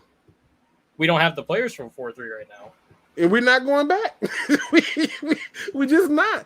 I don't think they're going to go back because I don't think that the problem is the base. I think the problem is you have to have people to win matchups. Because think about it. If you go to a 4-3, then you essentially saying the Lions wasted a pick on McNeil. He's a true nose tackle. So they're not going back to a 4-3. So we can toss that out. I think he can still stay in. Okay. So you want to stand him up. So he's going to play opposite of who? Romeo Core? Who is he playing opposite of? What, Aiden Hutchinson? Yeah. Yeah. It'd be Romeo on one end, Aiden Hutchinson on the other end. You have to keep Trey Flowers until you can cut him. Because I think the only way we can move off him is his last year of his contract. And that's not till what, after 2022? Okay. So just out of curiosity, we took the comparisons out. You sit up there, you're the Detroit Lions, you get the first overall pick. You telling me he's worth the first overall pick? It might not. Well, I mean, this is really a bad draft for top 5 players. Because I mean, there's no quarterback worth taking. Who's gonna trade up for that pick? That's another problem. Who's gonna trade? I think a lot of people are gonna trade up for that pick, and I'll tell you why. Okay, so I'll give you a perfect example. Like obviously, you have people like the Jets. The Jets can use more defensive help. They got a defensive-minded coach. They can use more help. You got people like the Texans. They can use quarterback help. They could sit there, but there's an opportunity for them to go up and get a guy they really believe in. I can see that being a possibility. They're going to be like the number 2 or 3 number pick. 2 pick. They're not going to move up. With the Jets, they got 2 top 5. They're going to have like 2 top 5, top 7 picks. They're not going to move up either. But that's why they would move up, because you're talking about moving. And I think that idea came from Easy, right? When you the one that was talking about that, you was like, I'm putting it on the air. You're taking the Jets picks. Giants picks. Oh, was it the Giants at the 2 picks? Yeah, Jets too high. I know it was one of the New York teams. But I'm just saying, this is my view. I'm just telling you, I don't see the dog. And I know that is a crack dream. I will say that, though. It's a little bit of a crack dream. Hey, that trade happens. I hope it does. The honesty, though. I just love the honesty. And again, I only showed 2 plays. And I can easily go to highlights. Highlights are easy. But I'm doing this on purpose, because I don't want them to shut us down. But I just look at these plays and I'm like, okay, that was a good play. And the one you showed where he was on the edge, like that was a good play too. That wasn't a bad play at all. I'm not saying it was a bad play. What I'm saying is that, and what I'm saying is I don't see this guy that's just monster. Like one of the things that I remember about Ndamukong Suh was. Well, he's not Sue. There's no Sue in this draft. Yeah, I know. That's what I'm saying. There's no Sue in this draft. Even when I go down, when I remember like people like some of the best like pass rushers and stuff, I just look at him and I go, oh, he has it. He has that intangible. I don't see the intangible. I don't. What? Where's the intangible at? Bro, his motor. This right here, this ain't even on him.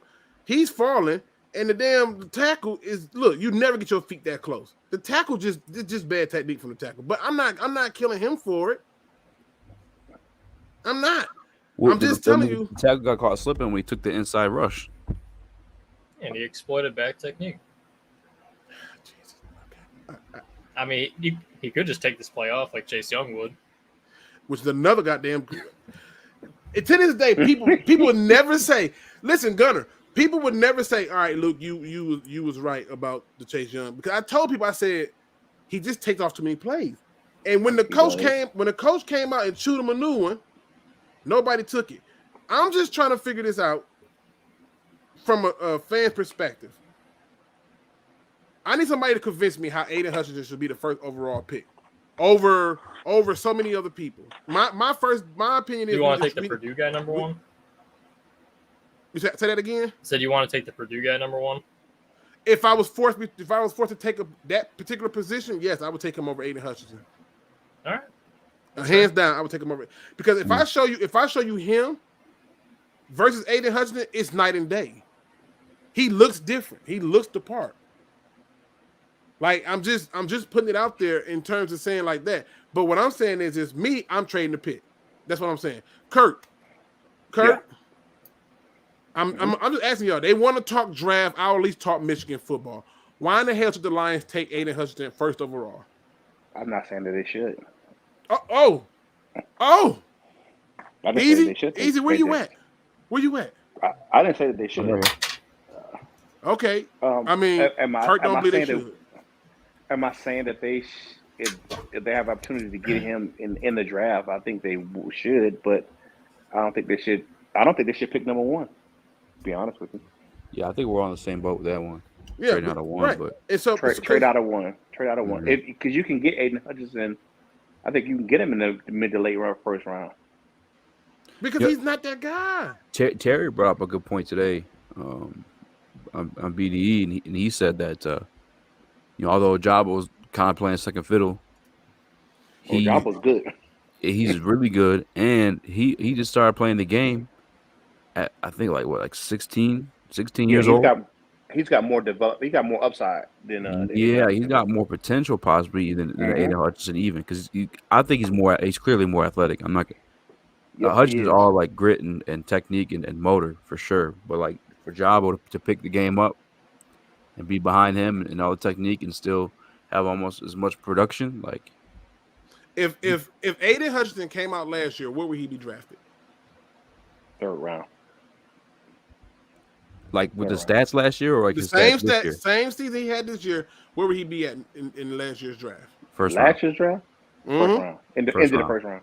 End of the first round? Would he have been the first overall pick, a top 10 pick? No. Well, no, there's too many quarterbacks last year. Too many quarterbacks. Too many. Now this year, this quarterback class is trash. I don't think there should be one taken in the first round. You said you don't think it's not a single quarterback to take in the first round? I think they're all projects. I'm gonna be honest. Yeah, they're all projects. They are. I agree with you. I agree with you on that one. If we take one like in the second or third, it won't be bad because they're not going to be starting. I mean, because if you look at the landscape of college football, even if you look at besides Ritter from Cincinnati, all the quarterbacks that are projected to be in the college football playoff, they're all underclassmen. K. McNamara is a redshirt junior. He's not coming out this year. That's another Jared Goff they're making. Yeah. Don Burr says Luke said he hasn't looked at the draft yet because it's a loser's mentality. I said no. Talking about the draft is a loser mentality. At least get my words right if you're gonna come for me. He said we can tell because you don't know what the hell you talking about Hutchinson. That was me. Well, listen. Let me just help you understand something. Film don't lie. If you are so in love with Hutchinson, then you tell me in the chat why in the hell would you take him first overall? And that's the question I'm going to give to you, Easy. Would you take him first overall? Because this is what people are talking about. Yeah. I mean, look, I want to trade out. If not trading out isn't an option, I would take him first overall. Yeah. Okay. And Gunner, you're taking him first overall as well? Draft class sucks, so yeah. And see, that's the problem. Motown Football says Luke just mad because Michigan State players hasn't been taken in the first round since 2016. That'll change this year. That's not even my issue. K9 for Heisman. That's not even my issue. I honestly believe that Michigan State DN is just as good as Hutchinson. And he's not talked about being a first-round talent. I can't ever pronounce his damn name. Which Michigan State defensive end? Come on, Luke. Let me go Google. I'm gonna Google his name. I'm gonna tell you his name. You would know his name if he was as good. No, it's weird. It's a weird last name. Now you sound like my man Braylon. He's 96. I'll be able to name him. He's 96. He's number 96. He's number 96. I just can't never pronounce. You know I suck with names. Come on. Pashu. What to say? His first name's Jacob. Oh yeah, Jacob. I can't put that dude last name, bro. Now I would tell you this: there's one guy on the Michigan State defense that I like, and that's that linebacker. That guy plays with a high motor. That guy, and I'm saying I would draft him for the Lions, but I'm a Michigan fan through and through, but I kind of like that. He's the linebacker, white guy. He didn't wear any gloves. He kind of wore tape on his hands. Never wore sleeves. Are you talking about 40, 41? Or is it 48? What the hell is his number? How y'all got me thinking? What the hell is this damn number? Uh-huh. How you pronounce this damn new? If anybody That can how to dude, pronounce, he was all over the place. He's all over the place when you put the film on. how do you that pronounce this linebacker man's for you name, guys. bro? I don't know. Penasuik. I don't particularly like to pronounce anything Sparty. So Okay. The filth. Okay. The filth of you. I mean, you know. I mean, Yeah. come on now. You We were already know. beating up on him so bad he's concussed Hey, a little bit. You know what I'm come saying? on, He's man. struggling. Listen, bro. Listen, easy. Hey, You know what I mean? Michigan tomorrow, fans came talking trash to me when they beat Ohio State, and I'm like, it doesn't matter tomorrow if y'all night. beat them. Hey, tomorrow night. You know what I'm saying? When we playing tomorrow night and y'all watching, you know, it's all good. Oh, I'm rooting for them because I root for anybody when any Michigan team, Central Michigan go against Ohio State. I'm rooting for Central Michigan. But Yeah, what I'm you know saying what? is, That's true. what I'm saying is, Because I did root for the Spartans when they played the Buckeyes. yeah, you have to. But I'm saying when people be trying to talk trash to me, I just be like, Y'all got ran through by the Buckeyes. I was like, ooh, damn. look at this, ran 25 through tackles by the for a Buckeyes. loss. Ran through like K9 was doing those holes against Michigan. In the second half, but the Five score, we talk about the score of the Ohio State and the Michigan State game. Oh, I don't remember them feeding Kenneth Walker in that OSU game very much. no, they didn't. He only took like 4 carries, I think. And that's a problem. That's a serious You problem. know what though? I didn't understand.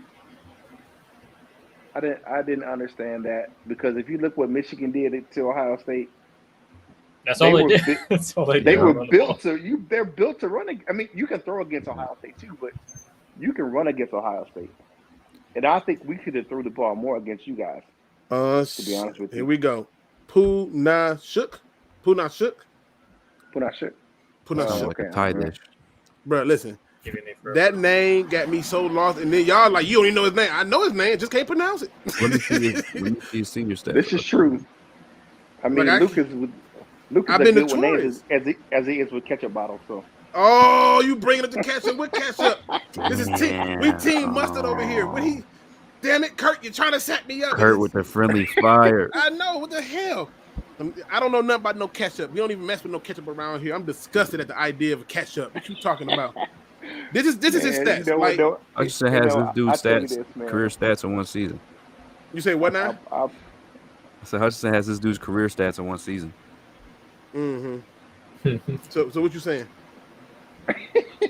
You're not as good as Eddie Hudson. That's what he's saying. Okay, hold on. Hold on. Numbers don't. You're right. You're right. Numbers don't lie. 27 tackles for a loss is what he got.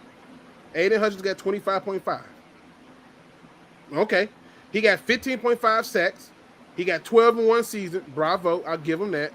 We go back over here. He got 13.5. So he got 2 more sacks. Woo! Michigan State guy had to play another season, though. A lot more games played. You say what now? The Michigan State guy's a fifth-year senior, though. Yeah. Okay. Listen, we can do the same thing for the fifth-year senior. If you want to make that same argument for him as a fifth-year senior, because he obviously only played 5 games here, I can make the same argument for the guy who lost 2 here. So it's like we can play that same game. Because there's way more games played from my man at Michigan State. That's not his fault. That's this guy's fault. But you're saying only 2 more sacks. He has a whole. Let's do the math. I'll do the math for him. He has a whole nother season. He got 81. He got let's see, 7, 13. That's 20. Let's see, there's 32, 34 total games.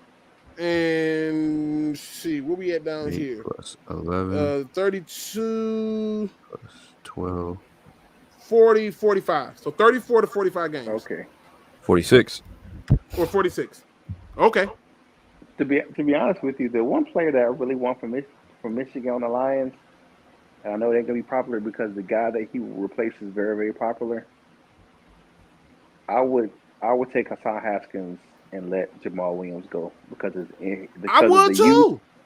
And the injury for Williams right now. I want.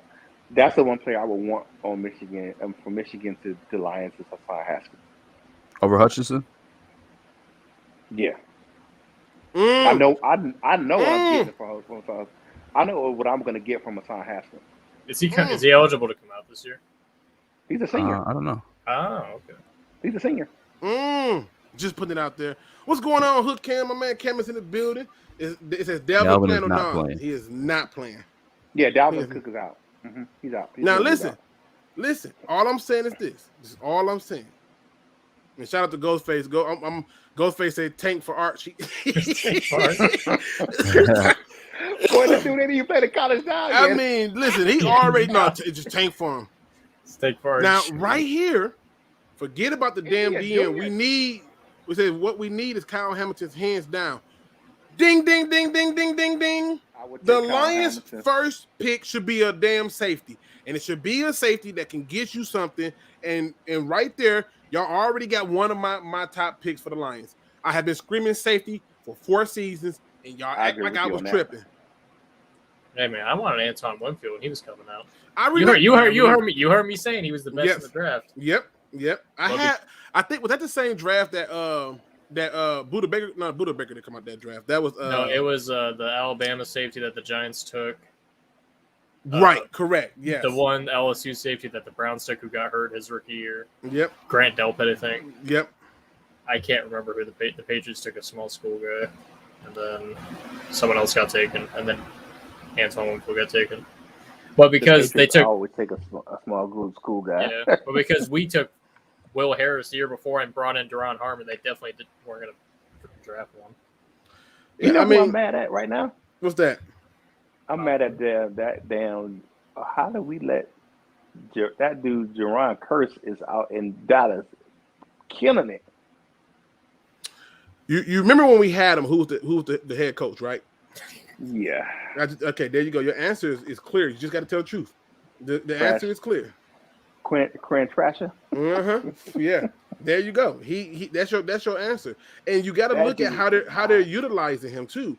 And so when you're utilizing people in the right manner, that's what go. Cam, check your Instagram. The link is in there for you, sir. So you'll see the link in there for you to join us.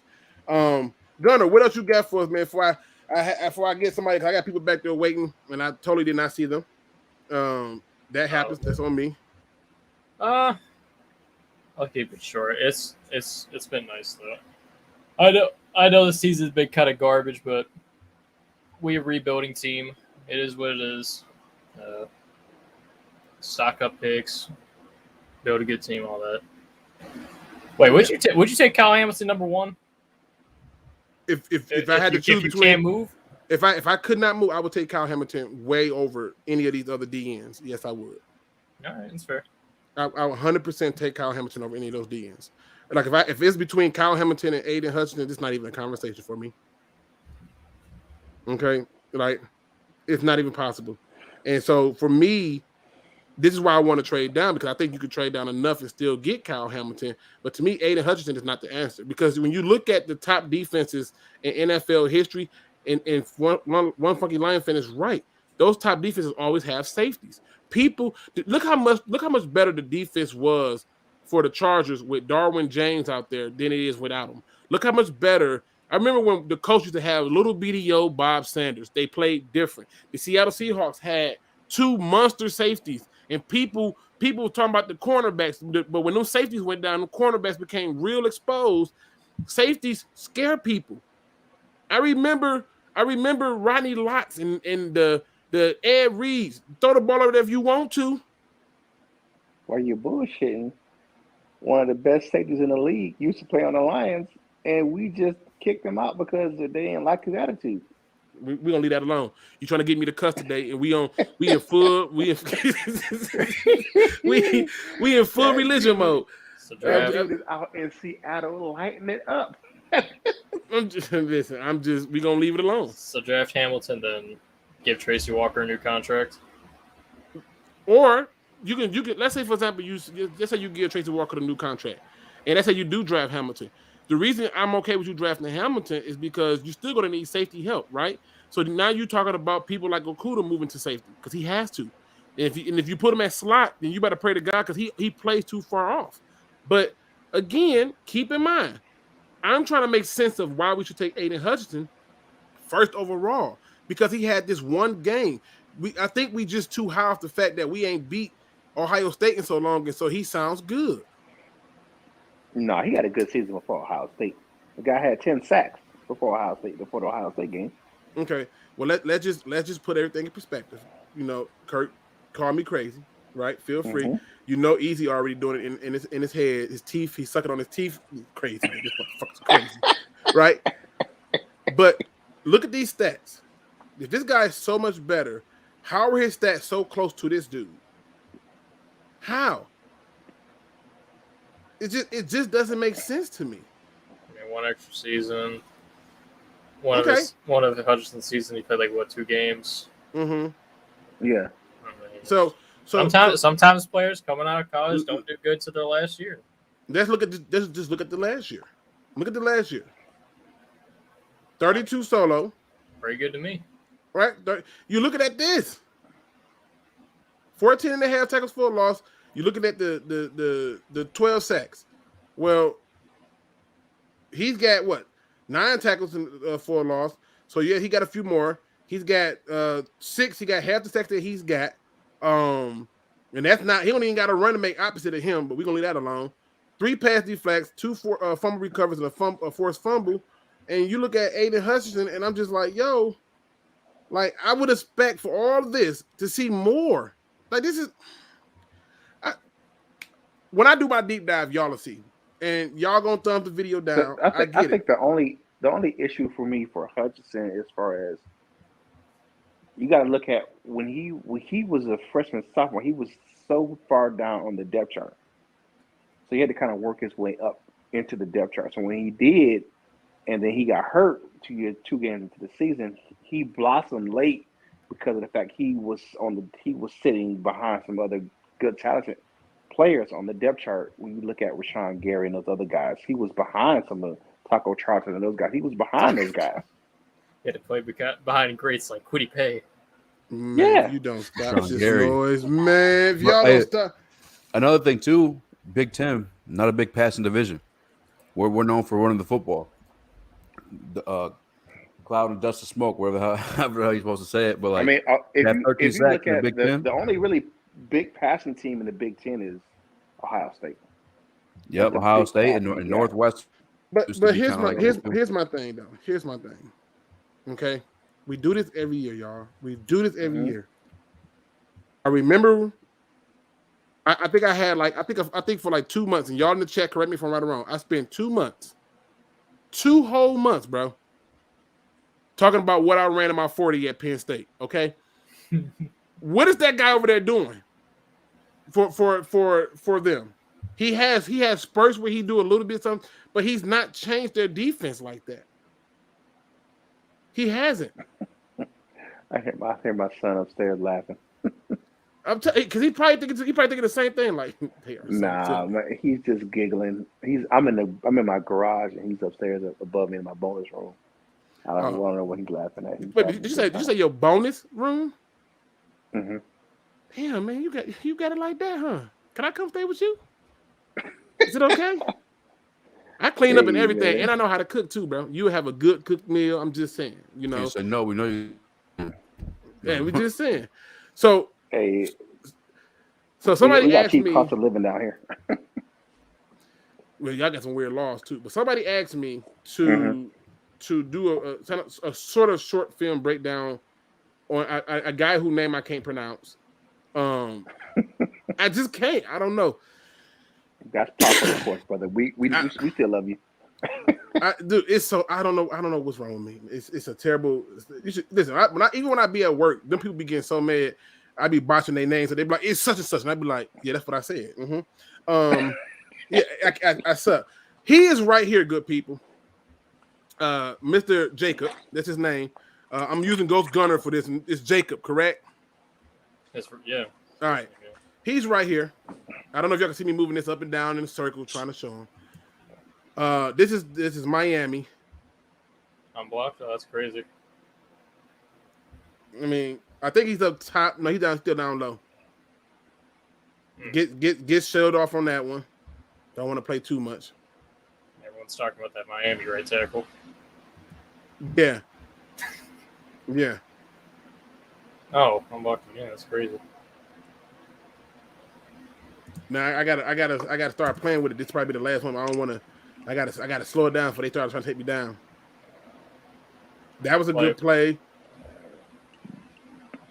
Mm-hmm. play was away from him. He couldn't really do nothing.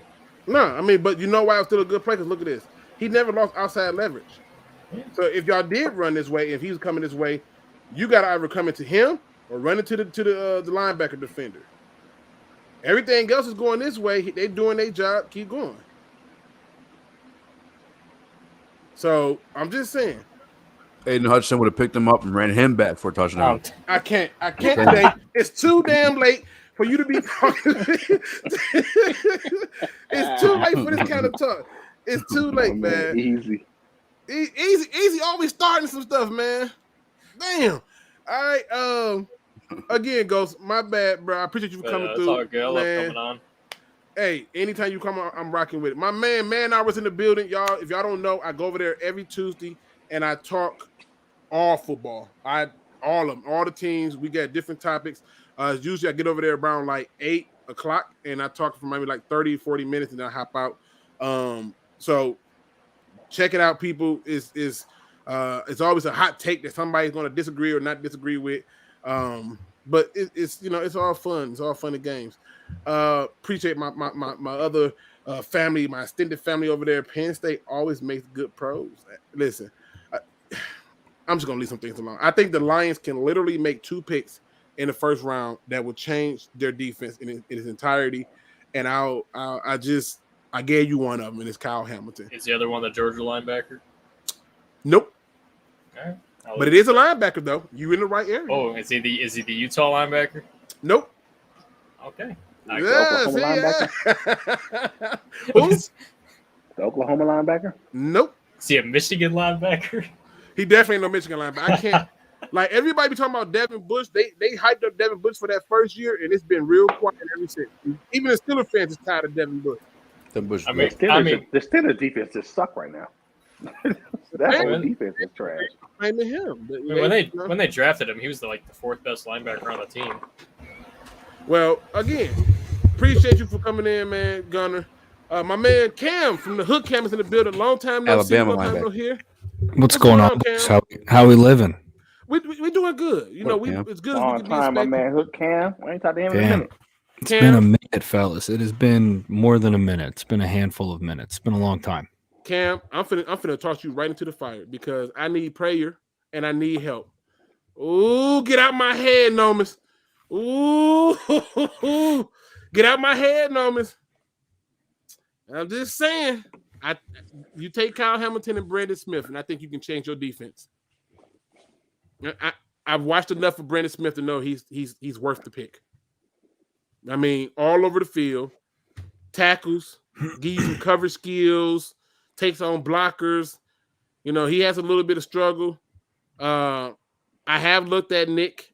I'm gonna leave that one alone for film study, but there go your 2. See, y'all forcing me into it, but there it is. Cam, Aiden Hutchinson. What do you know about Aiden Hutchinson? You know anything about him?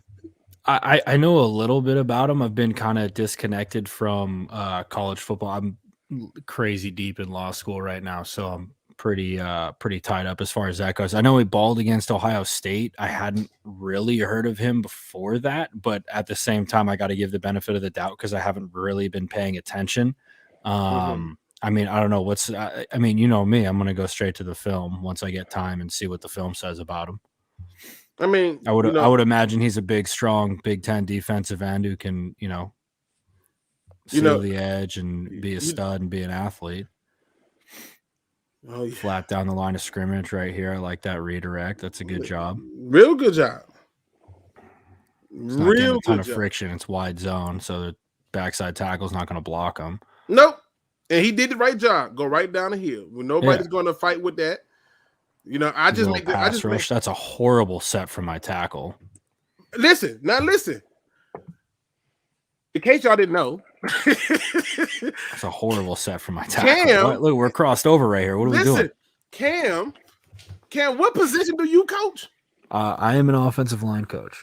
Oh, and when I made the point earlier that, look, I'm not going to act like he did such great things because this tackle is playing with poor technique. They don't see this. But this is the worst part about it. You see them legs crossed, right, Cam?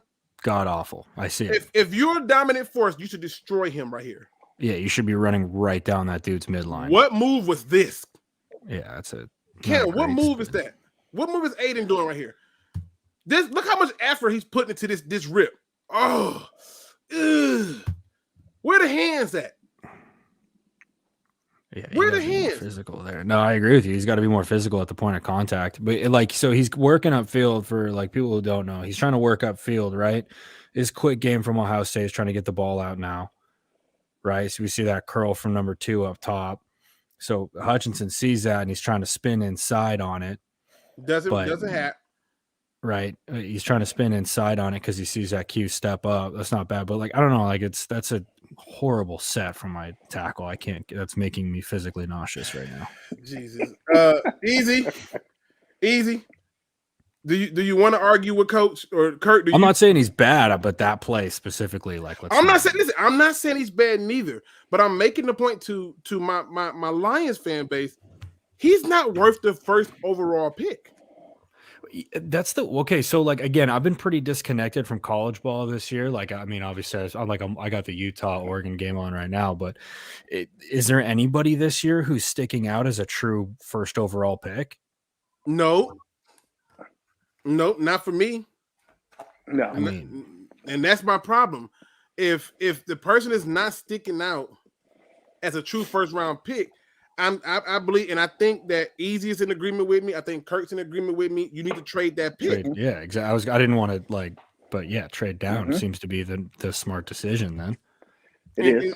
And to me, value. if you trade that pick, then in my opinion, it should be Kyle Hamilton and Brandon Smith in the first round. So who this is how bad it's been for me. Who are those guys? Kyle Hamilton is the safety number 14 from Notre Dame. And Brandon Smith is, I want to say he's number 11 now, or is he still number 9? I'm drawing a blank on this dude, number 9. But he's the inside linebacker for Penn State. Oh, okay. I mean, you can't go wrong with a safety. Steve-O says nobody wants that pick. Somebody is going to. They gave us 2 firsts for Stafford. Somebody want a quarterback. They desperate. Yeah, somebody everybody wants the first overall. Trade down. I just don't see it. I don't know. And can we watch Brandon Smith's tape? Yeah, let's see if we can. Can we throw some of those cats up? Brandon Smith? If you have it there. Or Hamilton. I'm just going to YouTube anyway. I go to Brandon Smith. I just think Brandon Smith to me just looks different. Hey, what's going on with Detroit this year, fellas? What's going on? I barely watched any Detroit football. I'm gonna tell you what it is. From what I'm looking at is what's happening is it's finally caught up. It's finally caught up to them. The injuries have caught up. How are the rookies playing though that you guys drafted? I think they're doing okay. How's that Derek Barnes kid doing? I was a fan of him. They using him sparingly. He's had a few injuries here and there, but even when he's healthy, they're not using him fully. It took him how many weeks before we gave a running back over 14 carries? 10? Too many. Yeah. Too many. He number 13 right here. Are they putting too much on Goff? Hell no, that's the problem. Goff in the first game of the season, Goff had, I want to say it was 20 or 25 passes behind the line of scrimmage that was 5 yards or less. That's what I'm saying. He had, but after that, they tried to take it off of him, but the split carries killed him, in my opinion. Here is my man Brandon Smith. I just like this dude's game.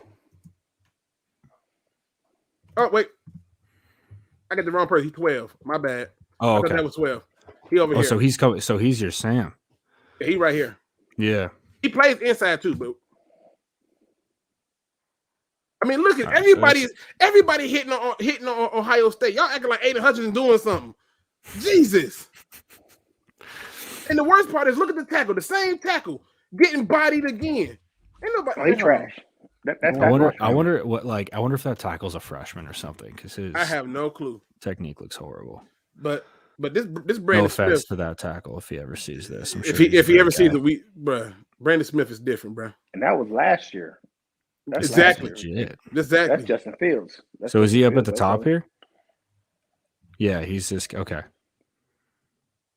So he's there. So the way I look at this film, if anybody cares, I'm super gassed right now. So I'm just kind of talking, but anytime that you have your Sam backer, your strong side dude, and he's out in space, that's your better athlete, right? So like he's going to be the dude who can drop us into coverage. He's going to be the guy that you can bring on heat. Like he's going to be like a little bit lighter than, you know, your Will or your Mike, which is what it looks like. That's what he is to Penn State. He's their, not necessarily their coverage guy, quote unquote, but this is their like athletic dude. So again, I'm just saying, if it's me, where's he at in this play? Is he at the top? Is right he here? Edge? Okay. Right here. Let me see this Fourth again, and one. real quick. 4th and 1. You see it? Yeah. I'm gonna slow it down because, you know, sometimes, you know, things can throw it off a little bit. You know, I don't want nobody to miss nothing. 4th and 1. And I know somebody gonna say it's Rutgers though. Don't matter. When you're better than everybody else, you make them look like it. Like the squeeze, and then we redirect. That's good. And like no chance for this dude to get outside. That's a good play. I want players with intangibles. I want the intangibles. Now, is this dude getting blown up in the draft process, or is he kind of flying under the radar? I think he'll eventually get blown up in the draft process, but we'll see. We'll see. But you can see, this is one of my favorite plays. So it's the reason why I like this, because one, oh, shit. All right, run that. Let me see. He's got to get off the blocker to feel this.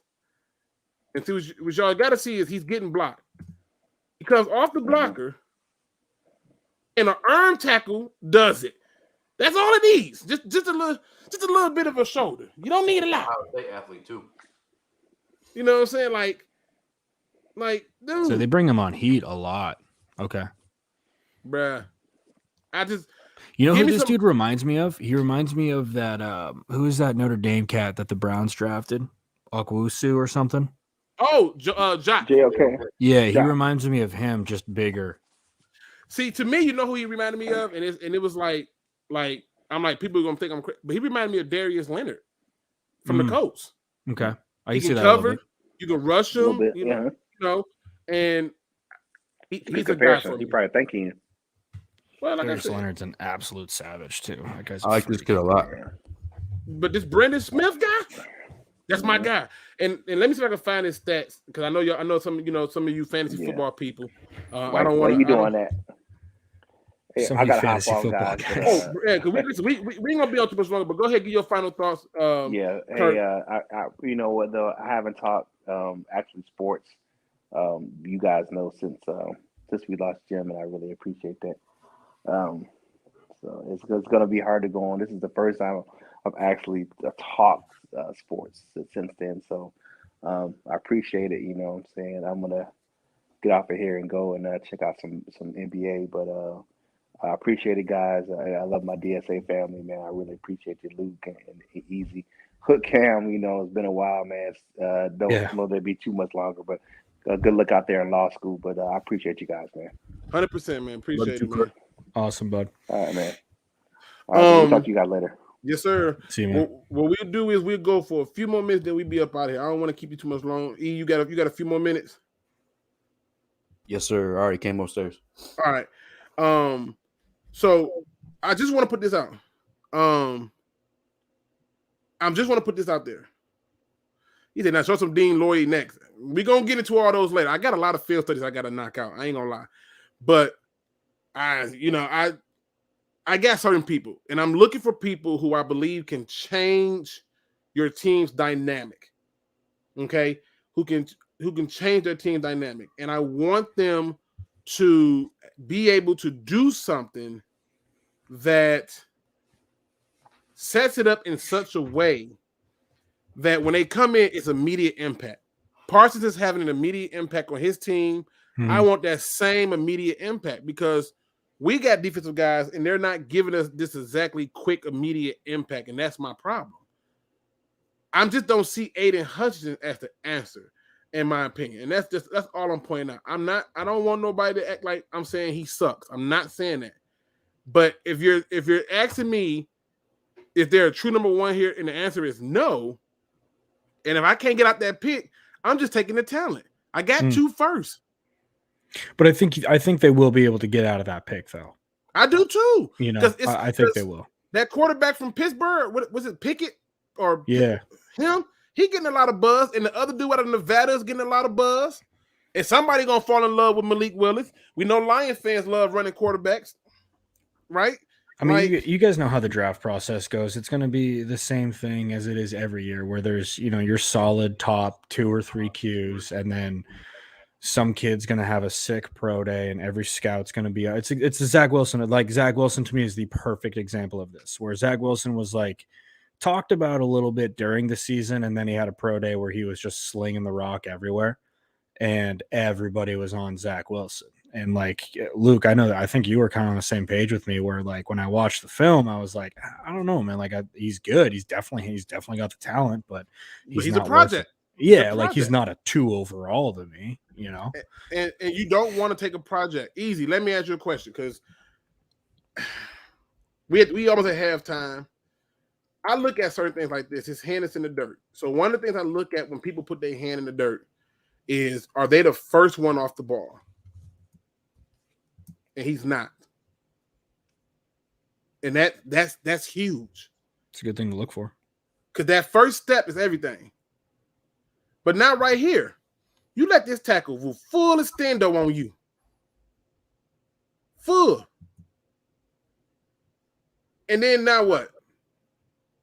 See, this kind of stuff right here, the film can't lie about. It's 1st and 10. What are you looking for at this point? He got to keep fighting towards it. And this guy who's coming to help is just coming to help because he's like, that's the blocking scheme. Run it back from the start again for me, if you could. Sorry. From right here. Yeah.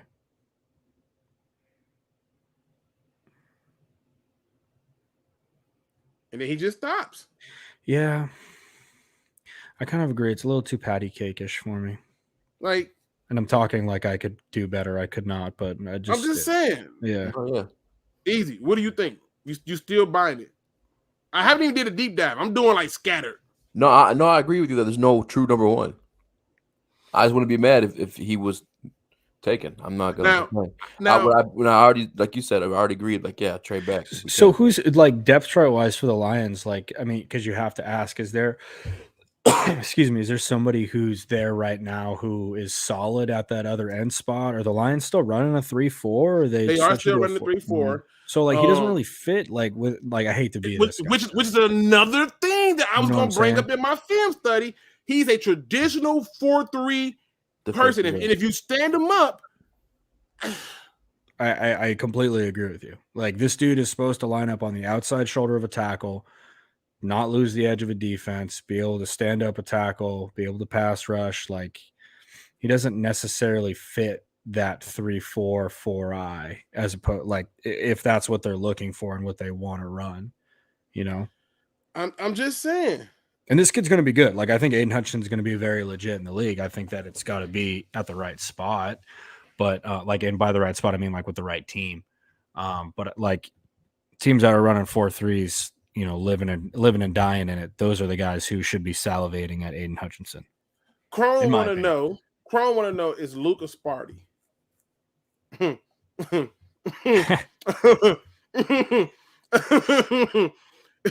You remember that time when we had that head coach who didn't have an offseason or a recruiting class and still beat Michigan in their house? It was a nightmare on Main Street. You see what I did there? You remember that year where y'all came into it and y'all was like so excited because y'all thought y'all was finna win, and we had a comeback because we ran the ball down y'all throats? Now, Chrome says it makes sense now, but it's not. It's just I don't see a first overall pick at Aiden Hutchinson. I just don't. That's the problem. I just don't. And that's just the truth. I'm not trying to change anything. Let me switch it back to some Lions talk, because this will be the last topic, Easy, and we getting up out of here. But this directly for you, Easy, because to me, I think it should be said. I'm fat. I know. Easy, you're a nice looking dude. Don't be okay. I saw your video when you did my man dirty. Had to ask was he okay after you just threw him to the ground like that. I personally would have to get a weapon on you, but that's just another story. I just ain't taking that L. Okay. But easy. When you look at the Lions thus far this season, okay, and at this point, what has been your biggest takeaway from them? What has been the biggest takeaway from this team that you walk away and go, you know what, I'm okay with this? You said I'm okay with this or broke up? I said, what is your biggest takeaway from this Detroit Lions team thus far this season to where you can walk away and say, I'm okay with this? Aaron Glenn.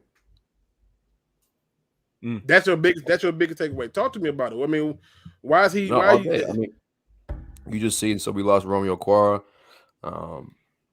I clearly, our secondary been filled with freaking paper clips and bubble gum with UDFAs. Listen, they got Will Harris, Cam, playing slot corner now. Yeah, they moved him from safety to slot corner, bro. That's how bad the depth has been. That's a problem. It's been big bad. We had our fourth round. Oh, because you were doing the film study. You remember Melifonwu? Yeah. Obi from Syracuse. Yep, we had him starting, and then even he went out because he was like solid for a little bit, wasn't he? Yeah, he was good. He was good starting with us too. He got burnt on the one play. He got burnt on was the same play he got hurt on, and it was by Aaron Rodgers and Devontae Adams, of course. But damn, how long is he out for? Is he coming back? I think he's just not coming back this week. Okay. Now, my biggest takeaway is which is something that I saw the opposite of under Patricia, is the fight in them. Even though they're 0-10-1, they're still taking blows. They're still holding true to the head coach identity of saying, we're going to get knocked down, but on our way up, we're going to take a few kneecaps and keep fighting. And as much as fans want to talk about it, they always want to talk about Dan Campbell and say certain things. But if you watch what the team do, they back them.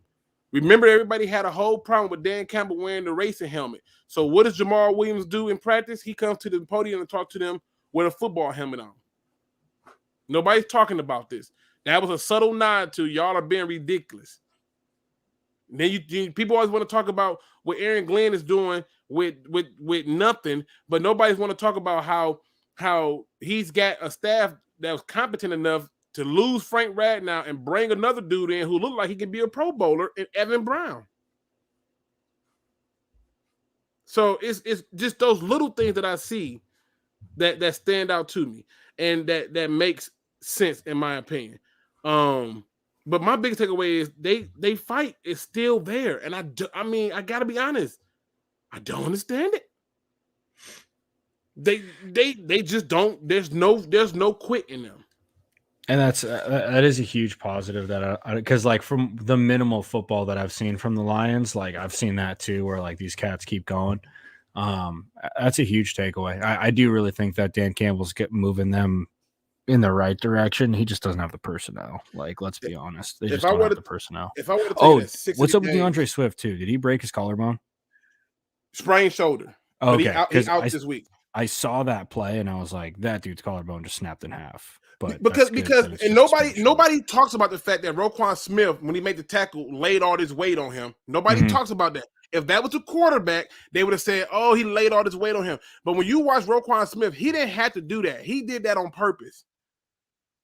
He didn't have to lay all this weight on him, but that's another story. But if I were to tell you that they had 6 games, like to me, this should have been a win. You put 16 points with scrap pieces, a win. 13 points should be a win. 16 points should be a win. Your offense has to produce. And it's not because Dan Campbell, these are the right game plans. These are teams that you should be running the ball against. Philly, you just got beat. You got abused and used. Cincinnati, abused and used. But all these other games you had a chance in. You had a chance in, and that's the most important part of it. As we head into our final thoughts, man, because we're going on almost 2.5 hours. What are your final thoughts for the people, E? Stay strong. Let everyone know that matters to you, that you love them, because you never know. It's been a crazy past couple of weeks, especially in the DSA. I mean, everywhere, really. Yeah. Have some faith. I mean, give Dan Campbell 3 years we gave Patricia. That's all I gotta say. For once, I agree with you. Even though I didn't think we should have gave Patricia 3 years, I agree with you. If we gave him 3 years, certainly we can give this one at least 2, or at the very least 3. Cam, long time no see. It's always a pleasure when you come in here. Dude, so glad I could squeeze this in.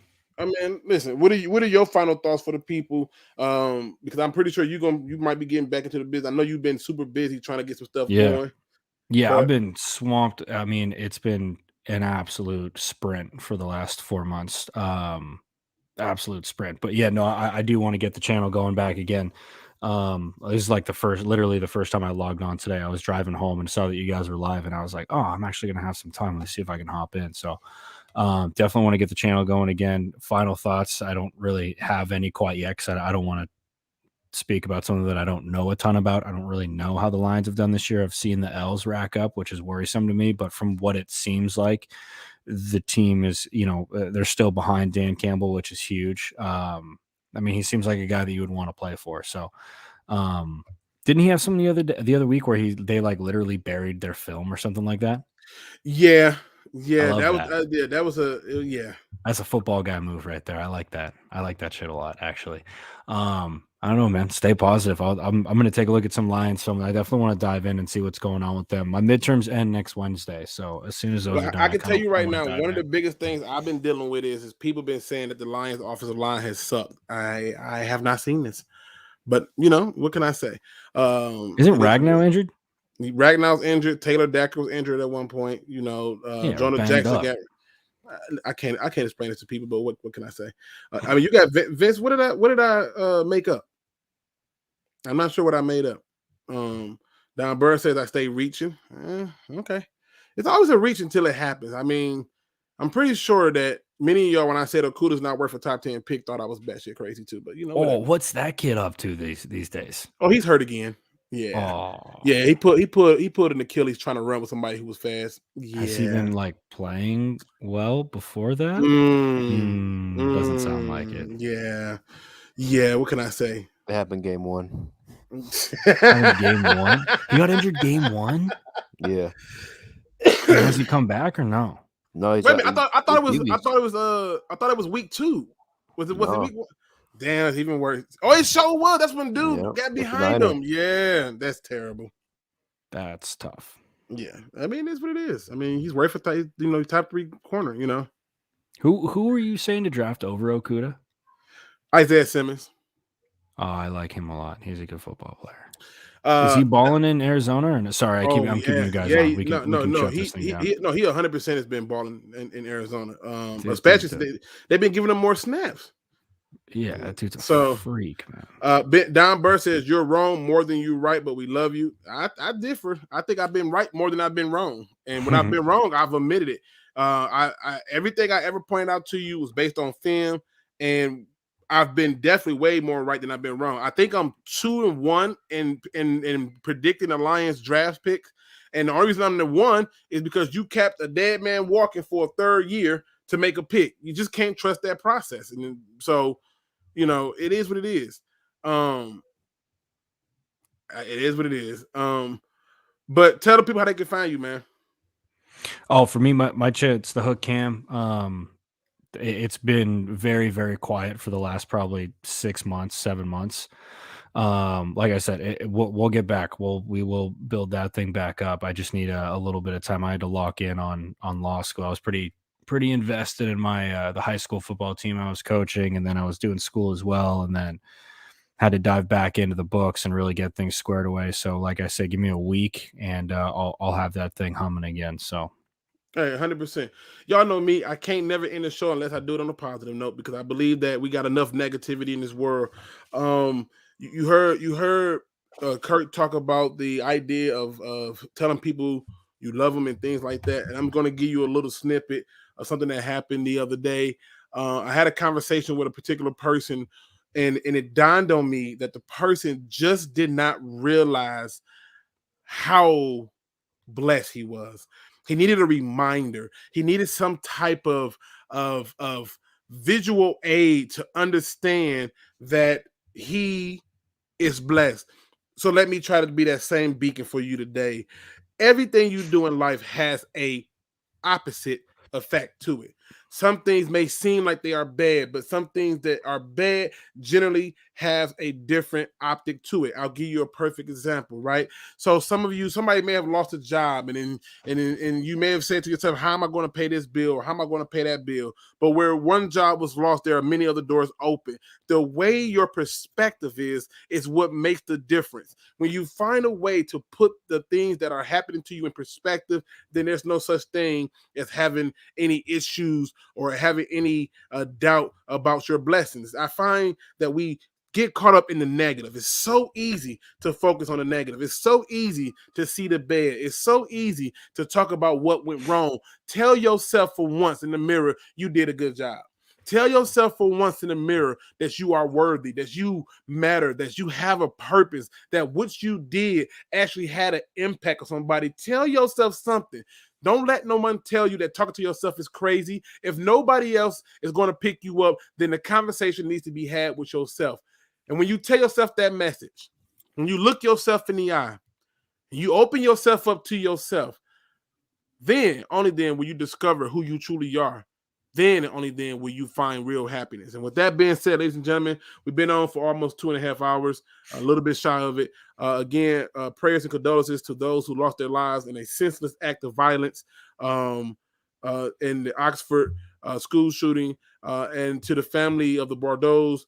We still praying with your family. We are still in mourning and grieving with you. So feel free to lean on us. And as always, ladies and gentlemen, don't be no chump, please. Please do your research. We are out.